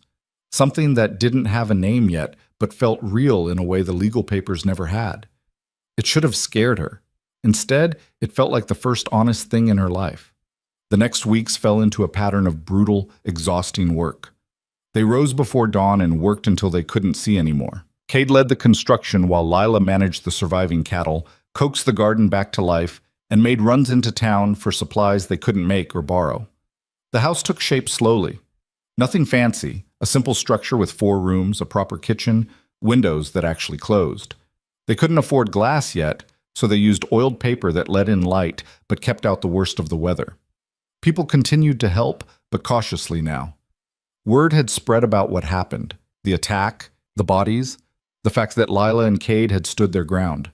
Some folks in town looked at them with respect, others with fear. A few with outright hostility, as if defending yourself was somehow worse than dying quietly. One afternoon, Lila was in town picking up nails when she overheard 2 men talking outside the saloon. Heard Cray put a price on Voss. $2,000, dead or alive. That's a lot of money for one man. It's not about the money, it's about the message. You don't walk away from Cray's organization. You don't kill his men and get away with it. Lila's blood went cold. She finished her purchase and headed back to the ranch, her mind racing. Cade was on the roof when she arrived, hammering shingles into place. She waited until he climbed down before telling him what she'd heard. He took it better than she expected, just nodded, wiped sweat from his forehead, and went back to work. That's it? Lila demanded. There's a price on your head and you're just going to keep building? What else should I do? Cade's voice was calm. Running won't change it. Neither will worrying, so I might as well be useful. Cade, Lila. He turned to face her fully. I've known since the moment I refused Cray that this was coming. A bounty just makes it official. Changes nothing about what we need to do. Which is what? Stay alert. Keep our weapons close. Trust no strangers. He picked up his hammer again. And finish this house before winter really hits.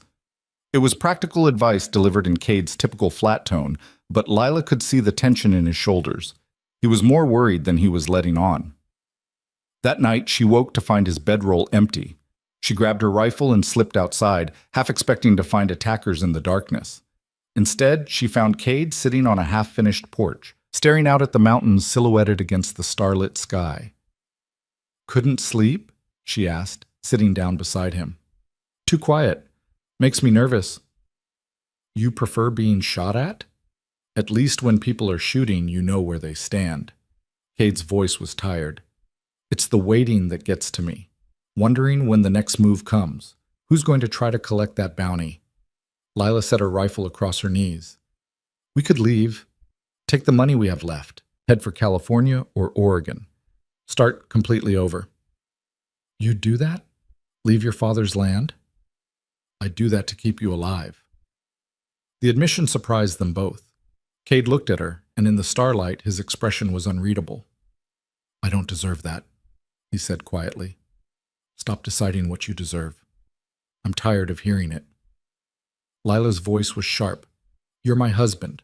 Whether we planned it that way or not, whether it's real or convenient, that means something. At least it does to me. What does it mean? It means I'm not letting Dalton Cray or anyone else take you away without a fight. She met his eyes. It means you're not alone in this anymore, so stop acting like you are. Cade was silent for a long moment. Then he reached out and took her hand. His palm was rough with calluses, warm against her cold fingers. Thank you, he said, for that, for everything. They sat together on the unfinished porch, hands linked, and watched the stars wheel overhead. Somewhere out there, dangerous men were planning dangerous things. But for now, in this moment, They had each other. That would have to be enough. The house was nearly finished when the first bounty hunter showed up. Lila spotted him from a distance, a lone rider approaching at midday when honest folks were usually working. She called for Cade, and they watched from cover as the stranger dismounted about 50 yards out. He was young, maybe 25, with the kind of confidence that came from not knowing how quickly things could go wrong. His guns were too shiny, his clothes too clean. "Cade Voss," he called out. "I know you're in there. Come out and we can settle this peaceful." Cade and Lila exchanged looks. "You want me to handle this?" Cade asked. "Let me try first."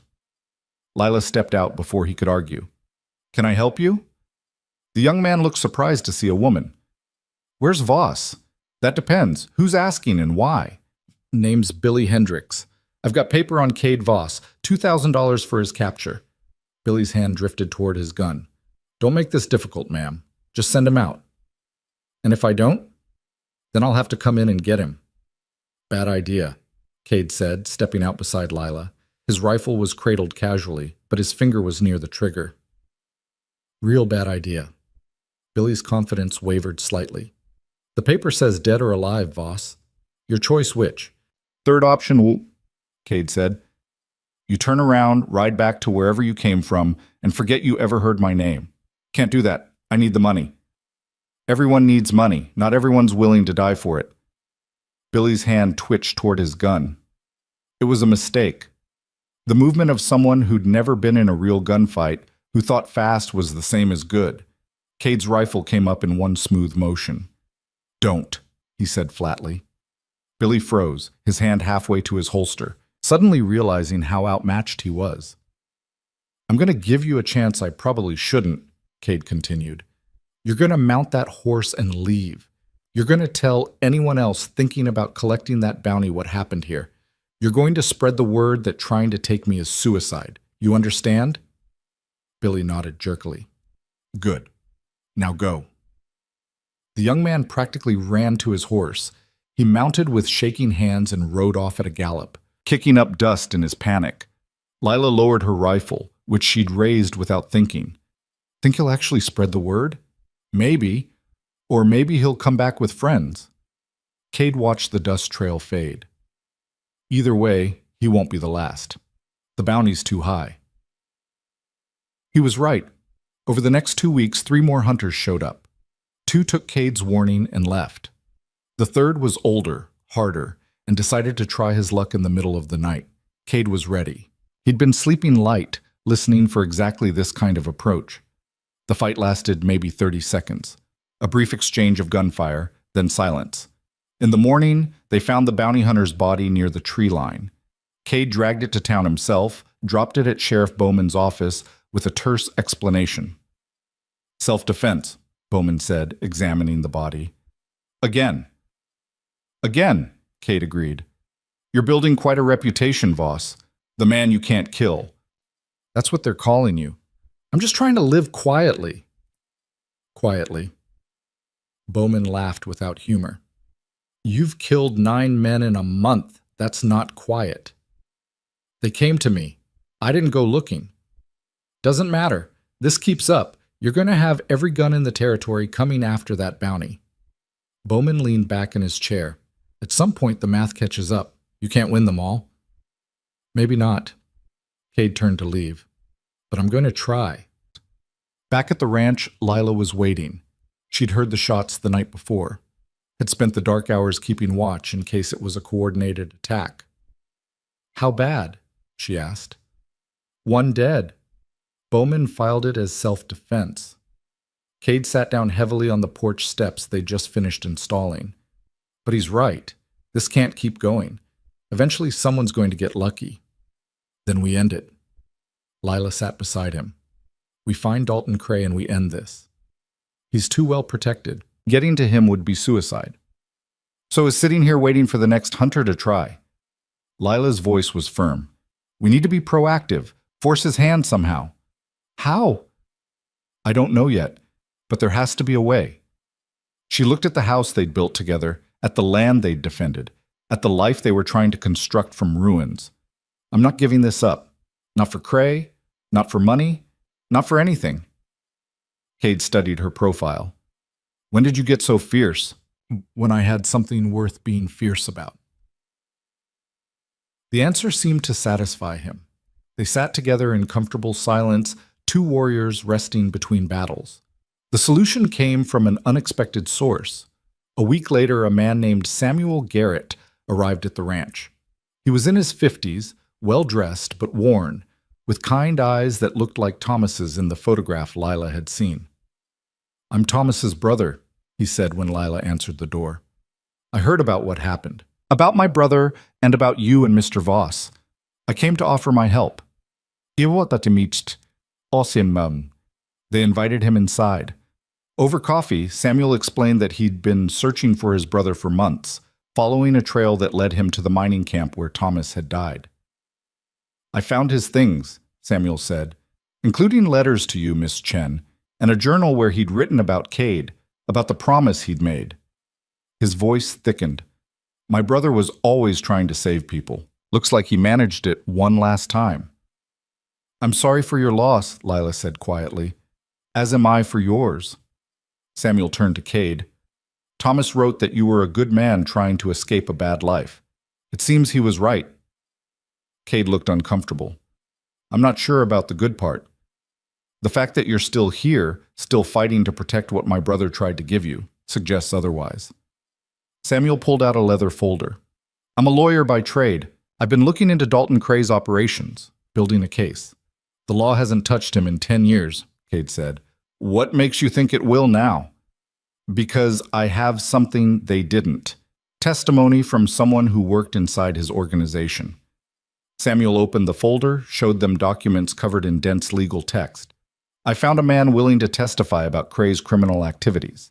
With his testimony and the evidence I've gathered, we can bring federal charges. Real charges that even Cray's money can't make disappear." "Who's the witness?" Lila asked. "His name is Marcus Trent." The room went very quiet. "Trent's dead," Cade said flatly. "I was there when he died." Samuel's expression didn't change. "Are you certain?" "I watched him stop breathing." "Did you check for a pulse? Verify the body?" Cade and Lila exchanged looks. In the chaos of that night, with attackers fleeing and the house burning, they'd assumed Trent was dead. Sheriff Bowman's men had collected the bodies. But had anyone actually confirmed?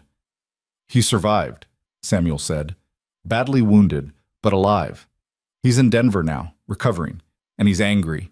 Cray left him to die, sent no help, wrote him off as expendable." Samuel leaned forward. "He's willing to testify against Cray, but he needs protection. And he needs assurance that Cray will actually be brought to justice." "What does that have to do with us?" Lila asked. "Because the federal marshals need bait. Someone to draw Cray out of his fortified mining camps into the open where he can be arrested." Samuel looked at Cade. "You're the bait he wants most. With the bounty posted, he'll come personally to see you dead.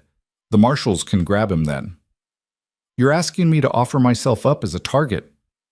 Cade's voice was flat. "I'm asking you to help us end Dalton Cray's reign of terror in this territory. For good." Samuel's gaze was steady. "Thomas believed you were capable of great things, Cade. This is your chance to prove him right." Cade stood, walked to the window, stared out at the land he'd helped defend. Lila watched him think, saw the war happening behind his eyes. Finally, he turned back. "If I do this, Lila stays protected. Whatever happens, she doesn't get caught in the crossfire." "Agreed," Samuel said. "And we do this my way. I know how Cray thinks, how he operates. The marshals follow my lead, or I walk. I'll make sure they understand." Cade looked at Lila. "What do you think?" She should have been scared, should have argued against deliberately attracting the attention of a man who'd already tried to kill them multiple times. But this was a chance to end it, really end it. Not just survive another attack, but remove the threat completely. "I think we do it," she said. "Together." "Together," Cade agreed. Samuel spent the next 3 days laying out the plan. Federal marshals would be in position around the ranch. Cade would make himself visible, vulnerable even. When Cray arrived, and Samuel was certain he would, they'd spring the trap. "He's too proud to send more hired guns after you've killed so many," Samuel explained. "This has become personal. He'll come himself, probably with his best men. That's when we take him. It was a good plan, almost too good. On the fourth day, as Samuel was preparing to leave for Denver to coordinate with the marshals, Lila pulled Cade aside. "You don't trust this," she said. It wasn't a question. "I want to." Cade's voice was low, but something feels off. Too convenient, too neat. "You think it's a trap?" "I think Cray's survived this long by being paranoid and smart. If he knows Trent turned on him, he'll know about the federal case. He'll be ready." Cade's jaw tightened. "And if this goes wrong, you're in the blast radius." "Then we make sure it doesn't go wrong." Lila grabbed his hand. "We've faced worse odds." "Have we?" "We're still here, aren't we?" Cade's expression softened slightly. "You're too brave for your own good." "I learned from the best."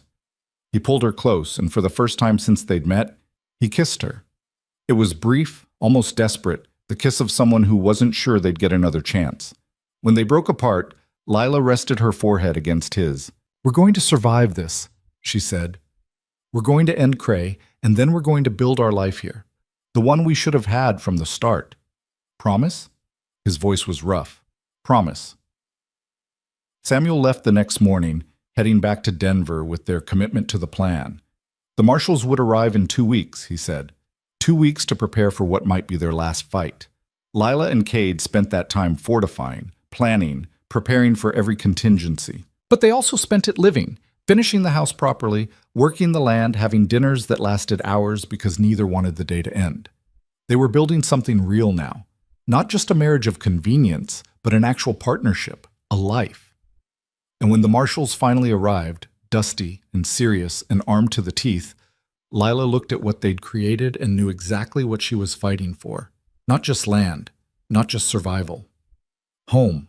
The marshals were nothing like Lila expected. Marshal Thomas Reeves was a compact man in his 40s with gray threading through his beard and eyes that had seen the worst humanity had to offer without going completely cynical. His deputy, a young woman named Sarah Chen, no relation to Lila, though they shared the name, carried herself with the quiet competence of someone who'd had to prove herself twice as hard to earn half the respect. They set up their operation with military precision, positioning men at strategic points around the ranch, establishing sight lines and fallback positions. But it was clear from the start that they didn't entirely trust Cade. "You understand why we're cautious," Reeves said on the second day, standing in Lila's kitchen like he owned it. Former criminal turned informant's husband. It's not exactly a confidence-inspiring resume. "I'm not an informant," Cade said flatly. "I'm bait. There's a difference." "Is there?" Reeves sipped coffee that Lila had made, his expression skeptical. "Because from where I stand, you've got every reason to warn Cray. Tip him off, let him escape, maybe even cut a deal to get that bounty removed."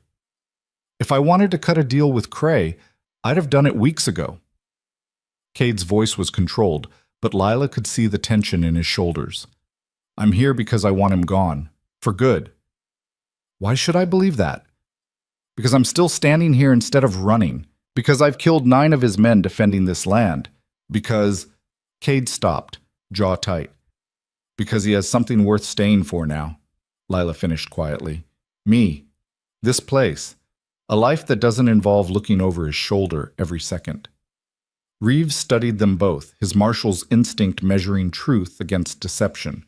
Whatever he saw must have satisfied him because he nodded slowly. "All right. We do this your way, Voss. But if anything goes sideways, if I even suspect you've compromised this operation, I'll put you in irons myself. We clear?" Crystal. The waiting was worse than the fighting had been. At least during the attack, Lila had known what to do. Shoot, move, survive. Now she had nothing but endless hours watching the horizon for threats that might not come. Cade spent the time teaching her things he probably shouldn't have. How to read men by their movements. How to spot surveillance. How to know when someone was about to draw before their hand ever touched their gun. "You expecting me to become a gunfighter?" she asked after he'd spent an hour showing her angles of cover. "I'm expecting you to survive." Cade's voice was serious. "If this goes wrong, if Craig gets past us somehow, I need to know you can protect yourself." "I've been protecting myself for years. Not from this. Not from someone like Cray. He met her eyes. Promise me that if it goes bad, you run. Don't try to be a hero, just get out and keep going. We've had this conversation before, and you never promised. Lila set down the rifle she'd been holding. Because I'm not making a promise I won't keep. We're in this together, Cade. All the way to the end, whatever that looks like. Even if the end is me dead and you with a chance to escape, especially then. She moved closer, close enough to see the scar tissue through his eyebrow, the lines that violence and hard living had carved into his face. You don't get to decide you're expendable. Not anymore. I get a vote in what happens to you. That's not how this works. Then we're changing how it works. Cade looked at her for a long moment, and something in his expression cracked open. The careful walls he'd built around himself, the ones that said he was just passing through, just keeping a promise, just doing what he owed a dead man. Those walls came down. I love you, he said simply.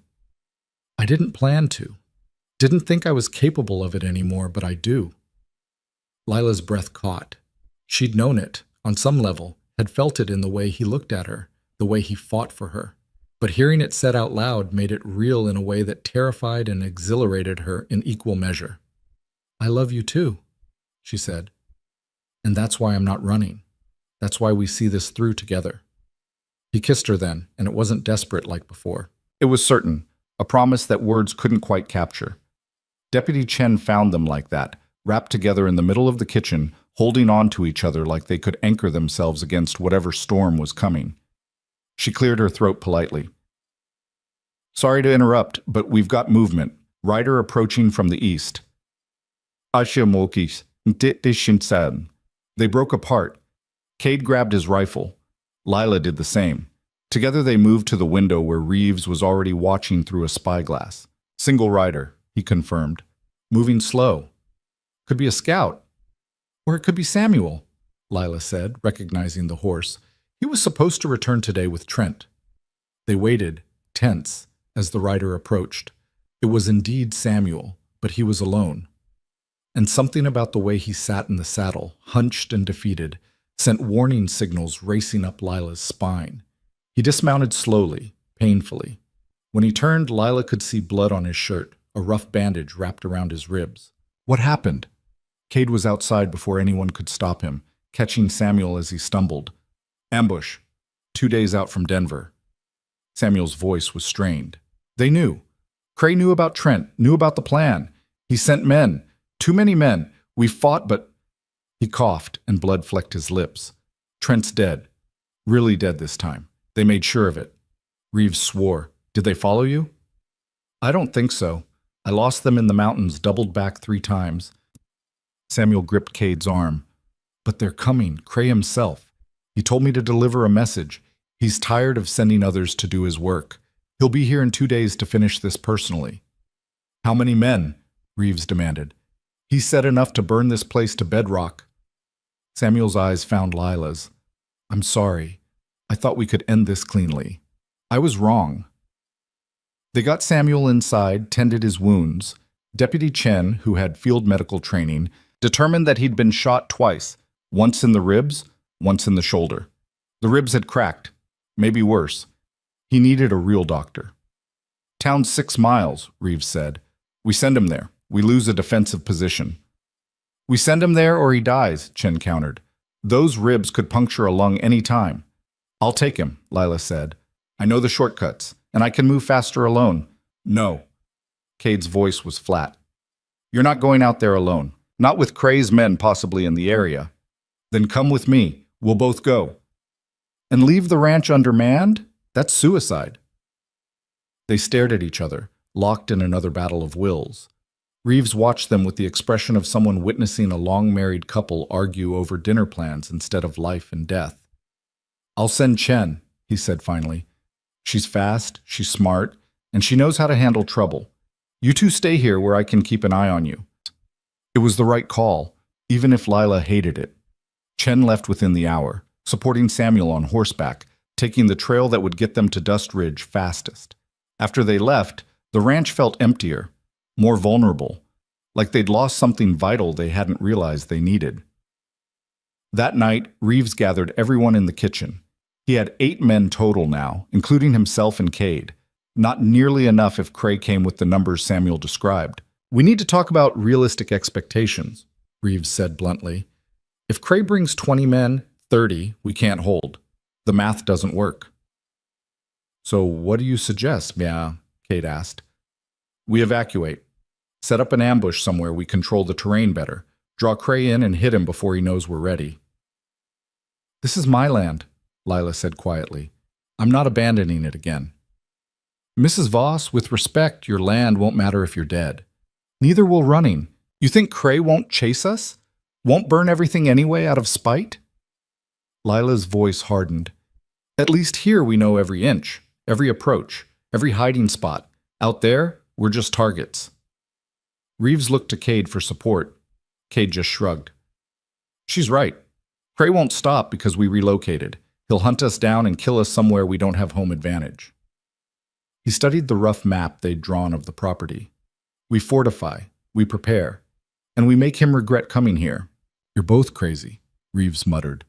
But he didn't argue further, just started issuing orders, positioning his men, preparing for a siege. They worked through the night. By dawn, the ranch had been transformed into a fortress. Barricades at every approach, ammunition stockpiled, escape routes planned but not preferred. Lila found herself thinking about her father as she helped reinforce the barn. He'd built this place from nothing, had fought drought and disease and debt to keep it running, had died believing she could carry it forward. She wondered what he'd think of her now, married to a hired gun, preparing to wage war against criminals, willing to kill to defend what was hers.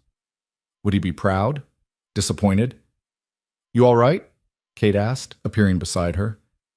"Just thinking about my father, about what he'd say if he could see this. Probably tell you to run, get somewhere safe." Cade handed her a canteen. "That's what any father would say." "Maybe. Or maybe he'd understand that some things are worth fighting for." Lila drank, then passed the canteen back. "He always said land isn't just dirt, it's legacy. It's proof you existed, that you built something that mattered. Is that what this is to you? Legacy?" "No." Lila looked at the house they'd built together, at the life taking shape around them. "It's home, and I'm tired of letting people take my home away." Cade nodded slowly. "Then we defend it." They came on the second day, just as Samuel had predicted. Lila spotted the dust cloud first, too big to be a single rider, too organized to be random travelers. She called for Reeves, and within minutes, everyone was at their positions. The riders appeared over the ridge like something out of a nightmare. 23 men by Lila's count, all armed, all moving with the confidence of people who expected to win. At their head rode Dalton Cray himself. Lila had never seen him before, had built an image in her mind of some monster. But he looked disappointingly normal. A man in his 50s with thinning hair and the soft build of someone who paid others to do his violence. Only his eyes gave him away, cold, calculating, completely devoid of empathy. The rider stopped at that same 20-foot mark everyone seemed to favor. Cray dismounted with the stiffness of someone unused to riding. He looked at the ranch, at the fortifications, at the men positioned to defend it. Then he smiled. "Mr. Voss?" he called out. "It's been a long time." Cade stepped out onto the porch. Lila tried to follow, but he stopped her with a look. This was his fight to start. "Cray," Cade said. His voice was neutral, giving nothing away. "I'm disappointed in you. We had an arrangement. You worked for me. I kept you alive and employed. Everyone benefited." Cray's tone was conversational, like he was discussing the weather. "Then you left. Killed my men. Made me look weak. That's bad for business. You made me a killer for hire. I found something better." "That woman?" Cray's gaze shifted to where Lila stood in the doorway. "She's worth all this death? Worth destroying everything I built?" "Yes." The simple answer seemed to genuinely puzzle Cray. He studied Cade like he was trying to understand a foreign language. "I'll make you an offer," he said finally. "Last chance. Come back to work. I'll forget this whole unfortunate incident. You'll earn well, live well, and your wife gets to keep her little ranch. And if I refuse, then I kill everyone here. You, her, every man wearing a federal badge. I burn the ranch to ash, and then I find everyone you've ever cared about, and I hurt them too. Cray's voice never lost its pleasant tone. I'll make an example so complete that no one ever thinks about crossing me again. You know I can't accept that. I know, but I thought I'd offer anyway, professional courtesy. Cray remounted his horse. You have 1 hour to reconsider. After that, we're coming in. And Cade, I trained you. I know every move you're going to make before you make it. You can't win this. He rode back to his men, leaving the threat hanging in the air. Inside the house, Reeves was running calculations. 23-9, those are terrible odds. Been in worse, one of his men muttered. When? Can't remember, but I'm sure we have. Despite everything, Lila almost laughed. The gallows humor felt appropriate. Cade was studying the enemy positions through the window. He's overconfident. He brought too many men. They'll get in each other's way. And he positioned them wrong. Too spread out to support each other. Too concentrated to avoid crossfire. You sure about that? Reeves asked. I'm sure that Cray always believes he's the smartest person in any room. It makes him predictable. Cade turned from the window. We can win this, but it's going to cost. How much? Some of us won't walk away. The room went quiet, each man processing that reality in his own way. They were lawmen, used to danger, but this was different. This was a last stand. I'm staying, Reeves said finally. This is my job, stopping men like Cray. His men nodded agreement one by one. They'd signed up for this. They'd see it through. What about you? Cade asked Lila quietly. Last chance to run. You know my answer. Yeah, I do. He pulled her close, kissed her forehead. Stay in the house. Use the second floor window we talked about. Don't take unnecessary risks. Same to you. I'm the bait, remember? Risk is kind of the point. Then don't be stupid bait.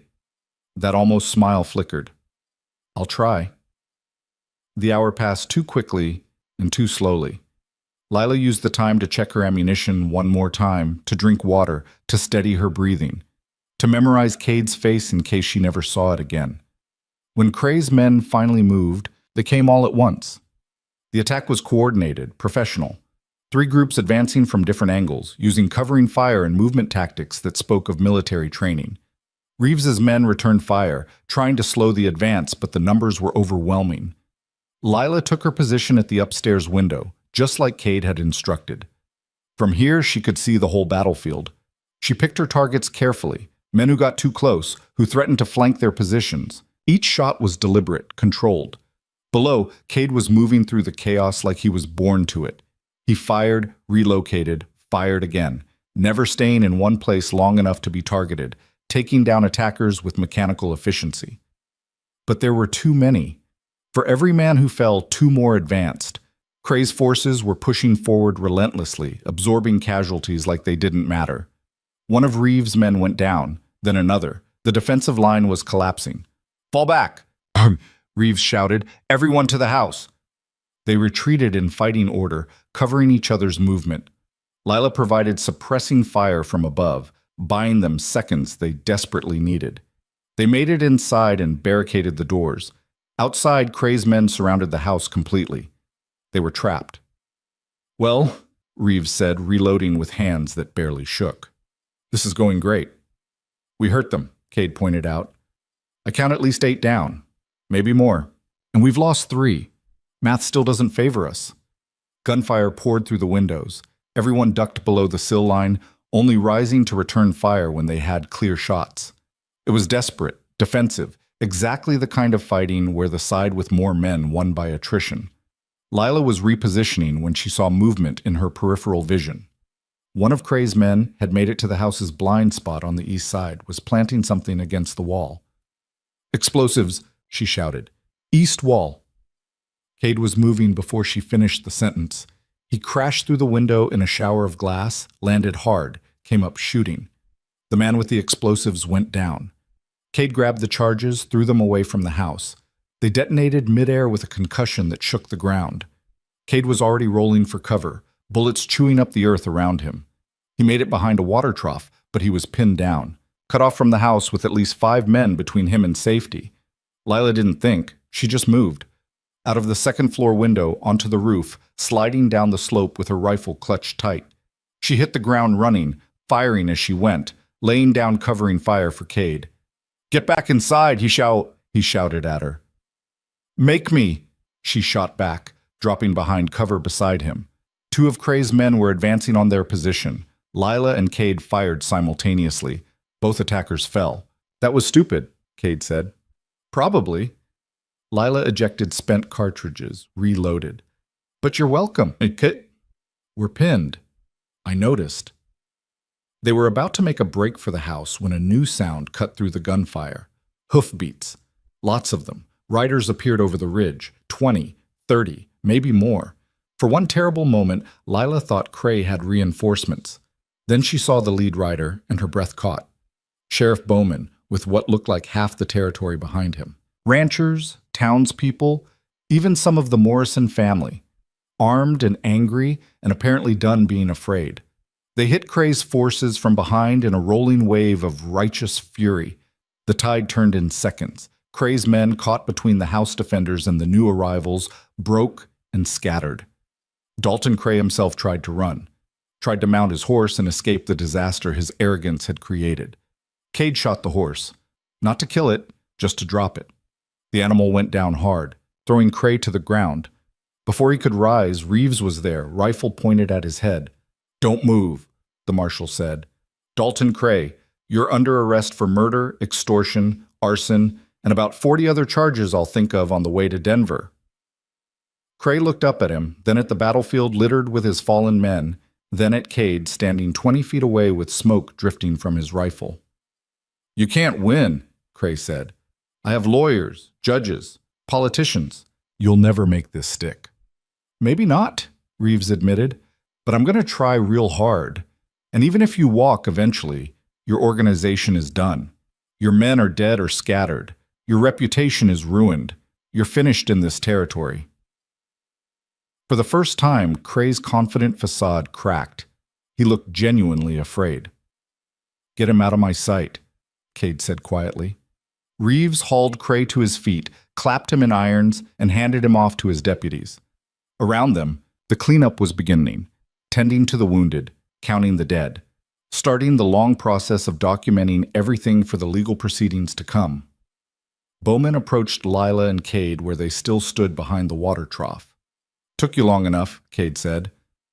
"Had to convince people it was worth the risk." Bowman looked tired but satisfied.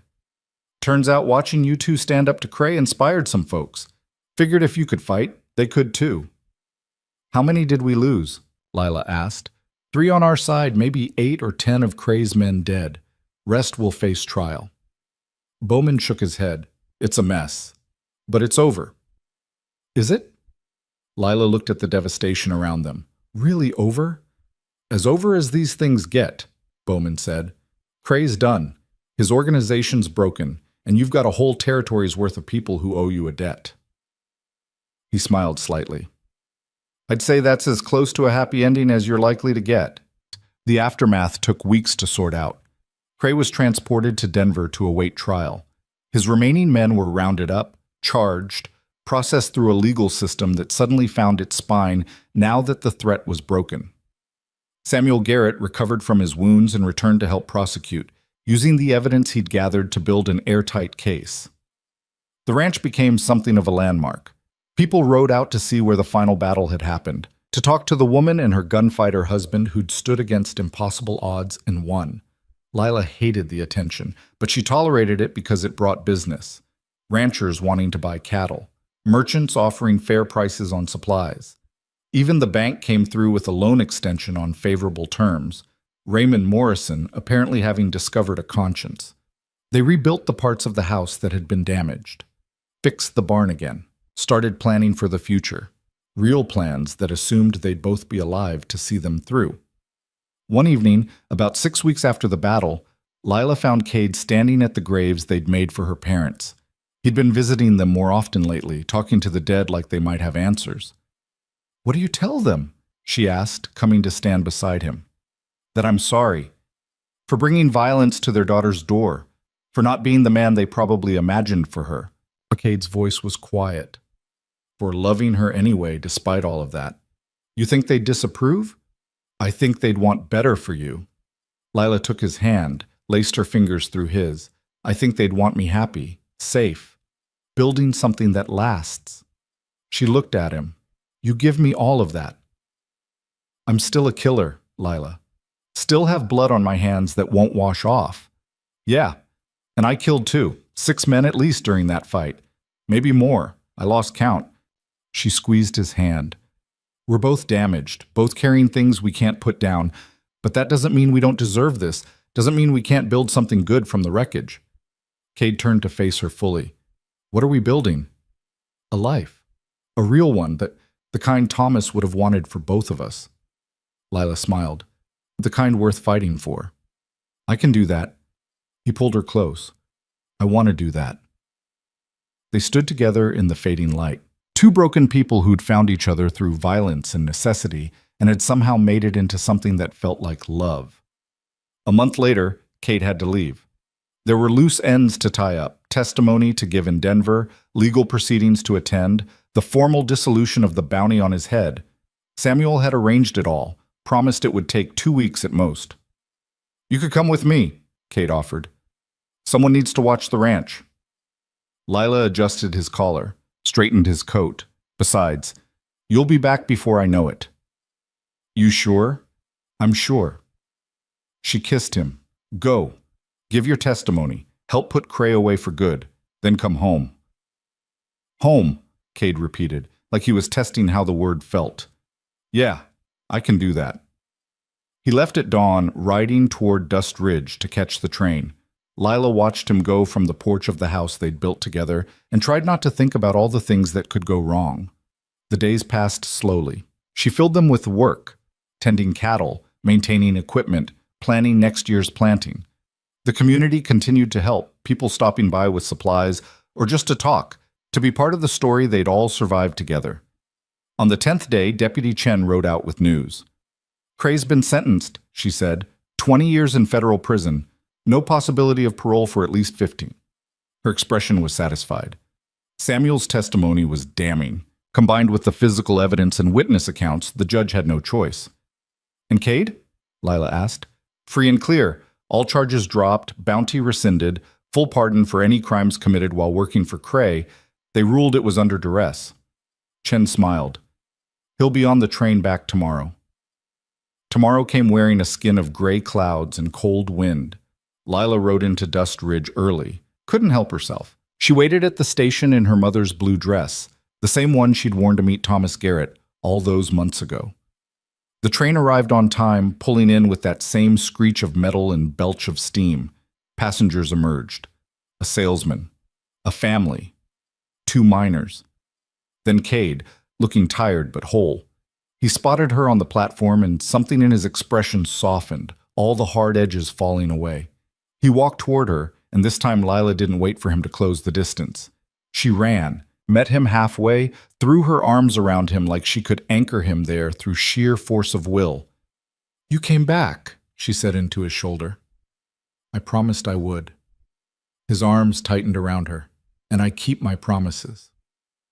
They stood together on the platform, holding on to each other while the world moved around them. People noticed. Of course they noticed.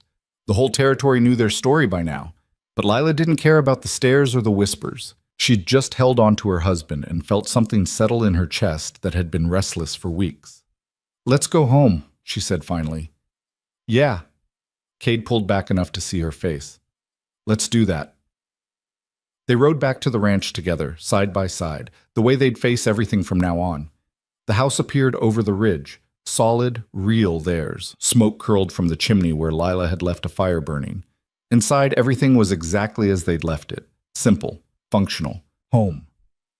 That night, they sat together at the table they'd built, eating a meal Lila had prepared from the garden that was finally thriving. Outside, the wind howled down from the mountains, but inside they were warm. Samuel wants us to visit Denver in the spring, Cade said. Says there's a ceremony, some kind of commendation for helping bring down Cray's organization. Do we have to go? No. But it might be nice. See the city. Take a real trip together. He smiled. Maybe even enjoy ourselves. That sounds good. Lila reached across the table, took his hand. We could use some enjoyment. We could use a lot of things. Cade's thumb traced circles on her palm. But we've got what matters. What's that?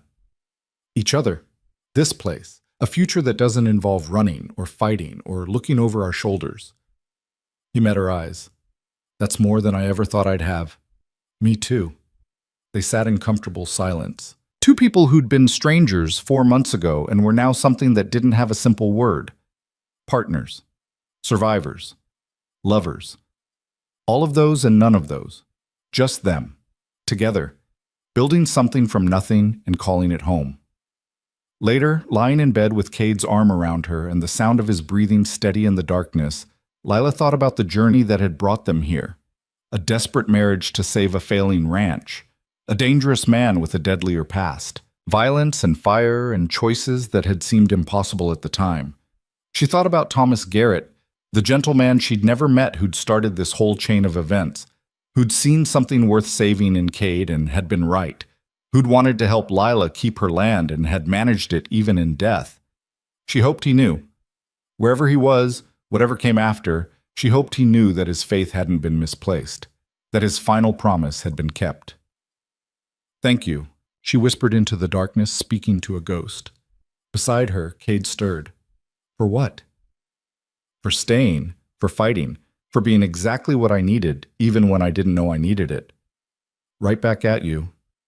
His arm tightened around her. I love you, Lila Voss. I love you too.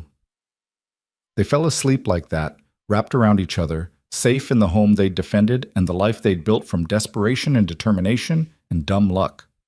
Outside, the stars wheeled overhead. The mountains stood eternal.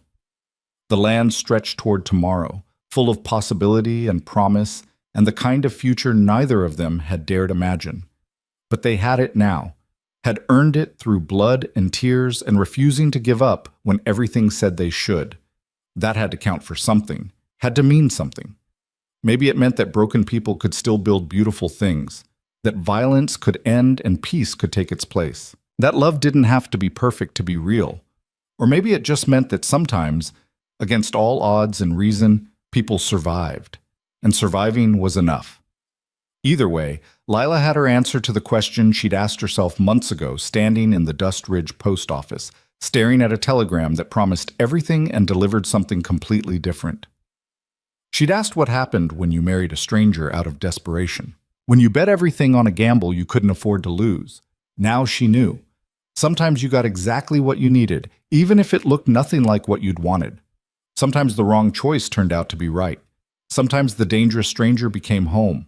Not because it was easy, not because it was clean or simple or anything like what the stories promised, but because you fought for it, because you stood your ground when running made more sense, because you chose each other every single day, even when it would have been easier not to.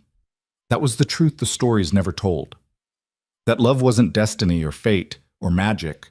It was a choice, a hard one, made over and over again in 1,000 small moments that added up to something worth keeping.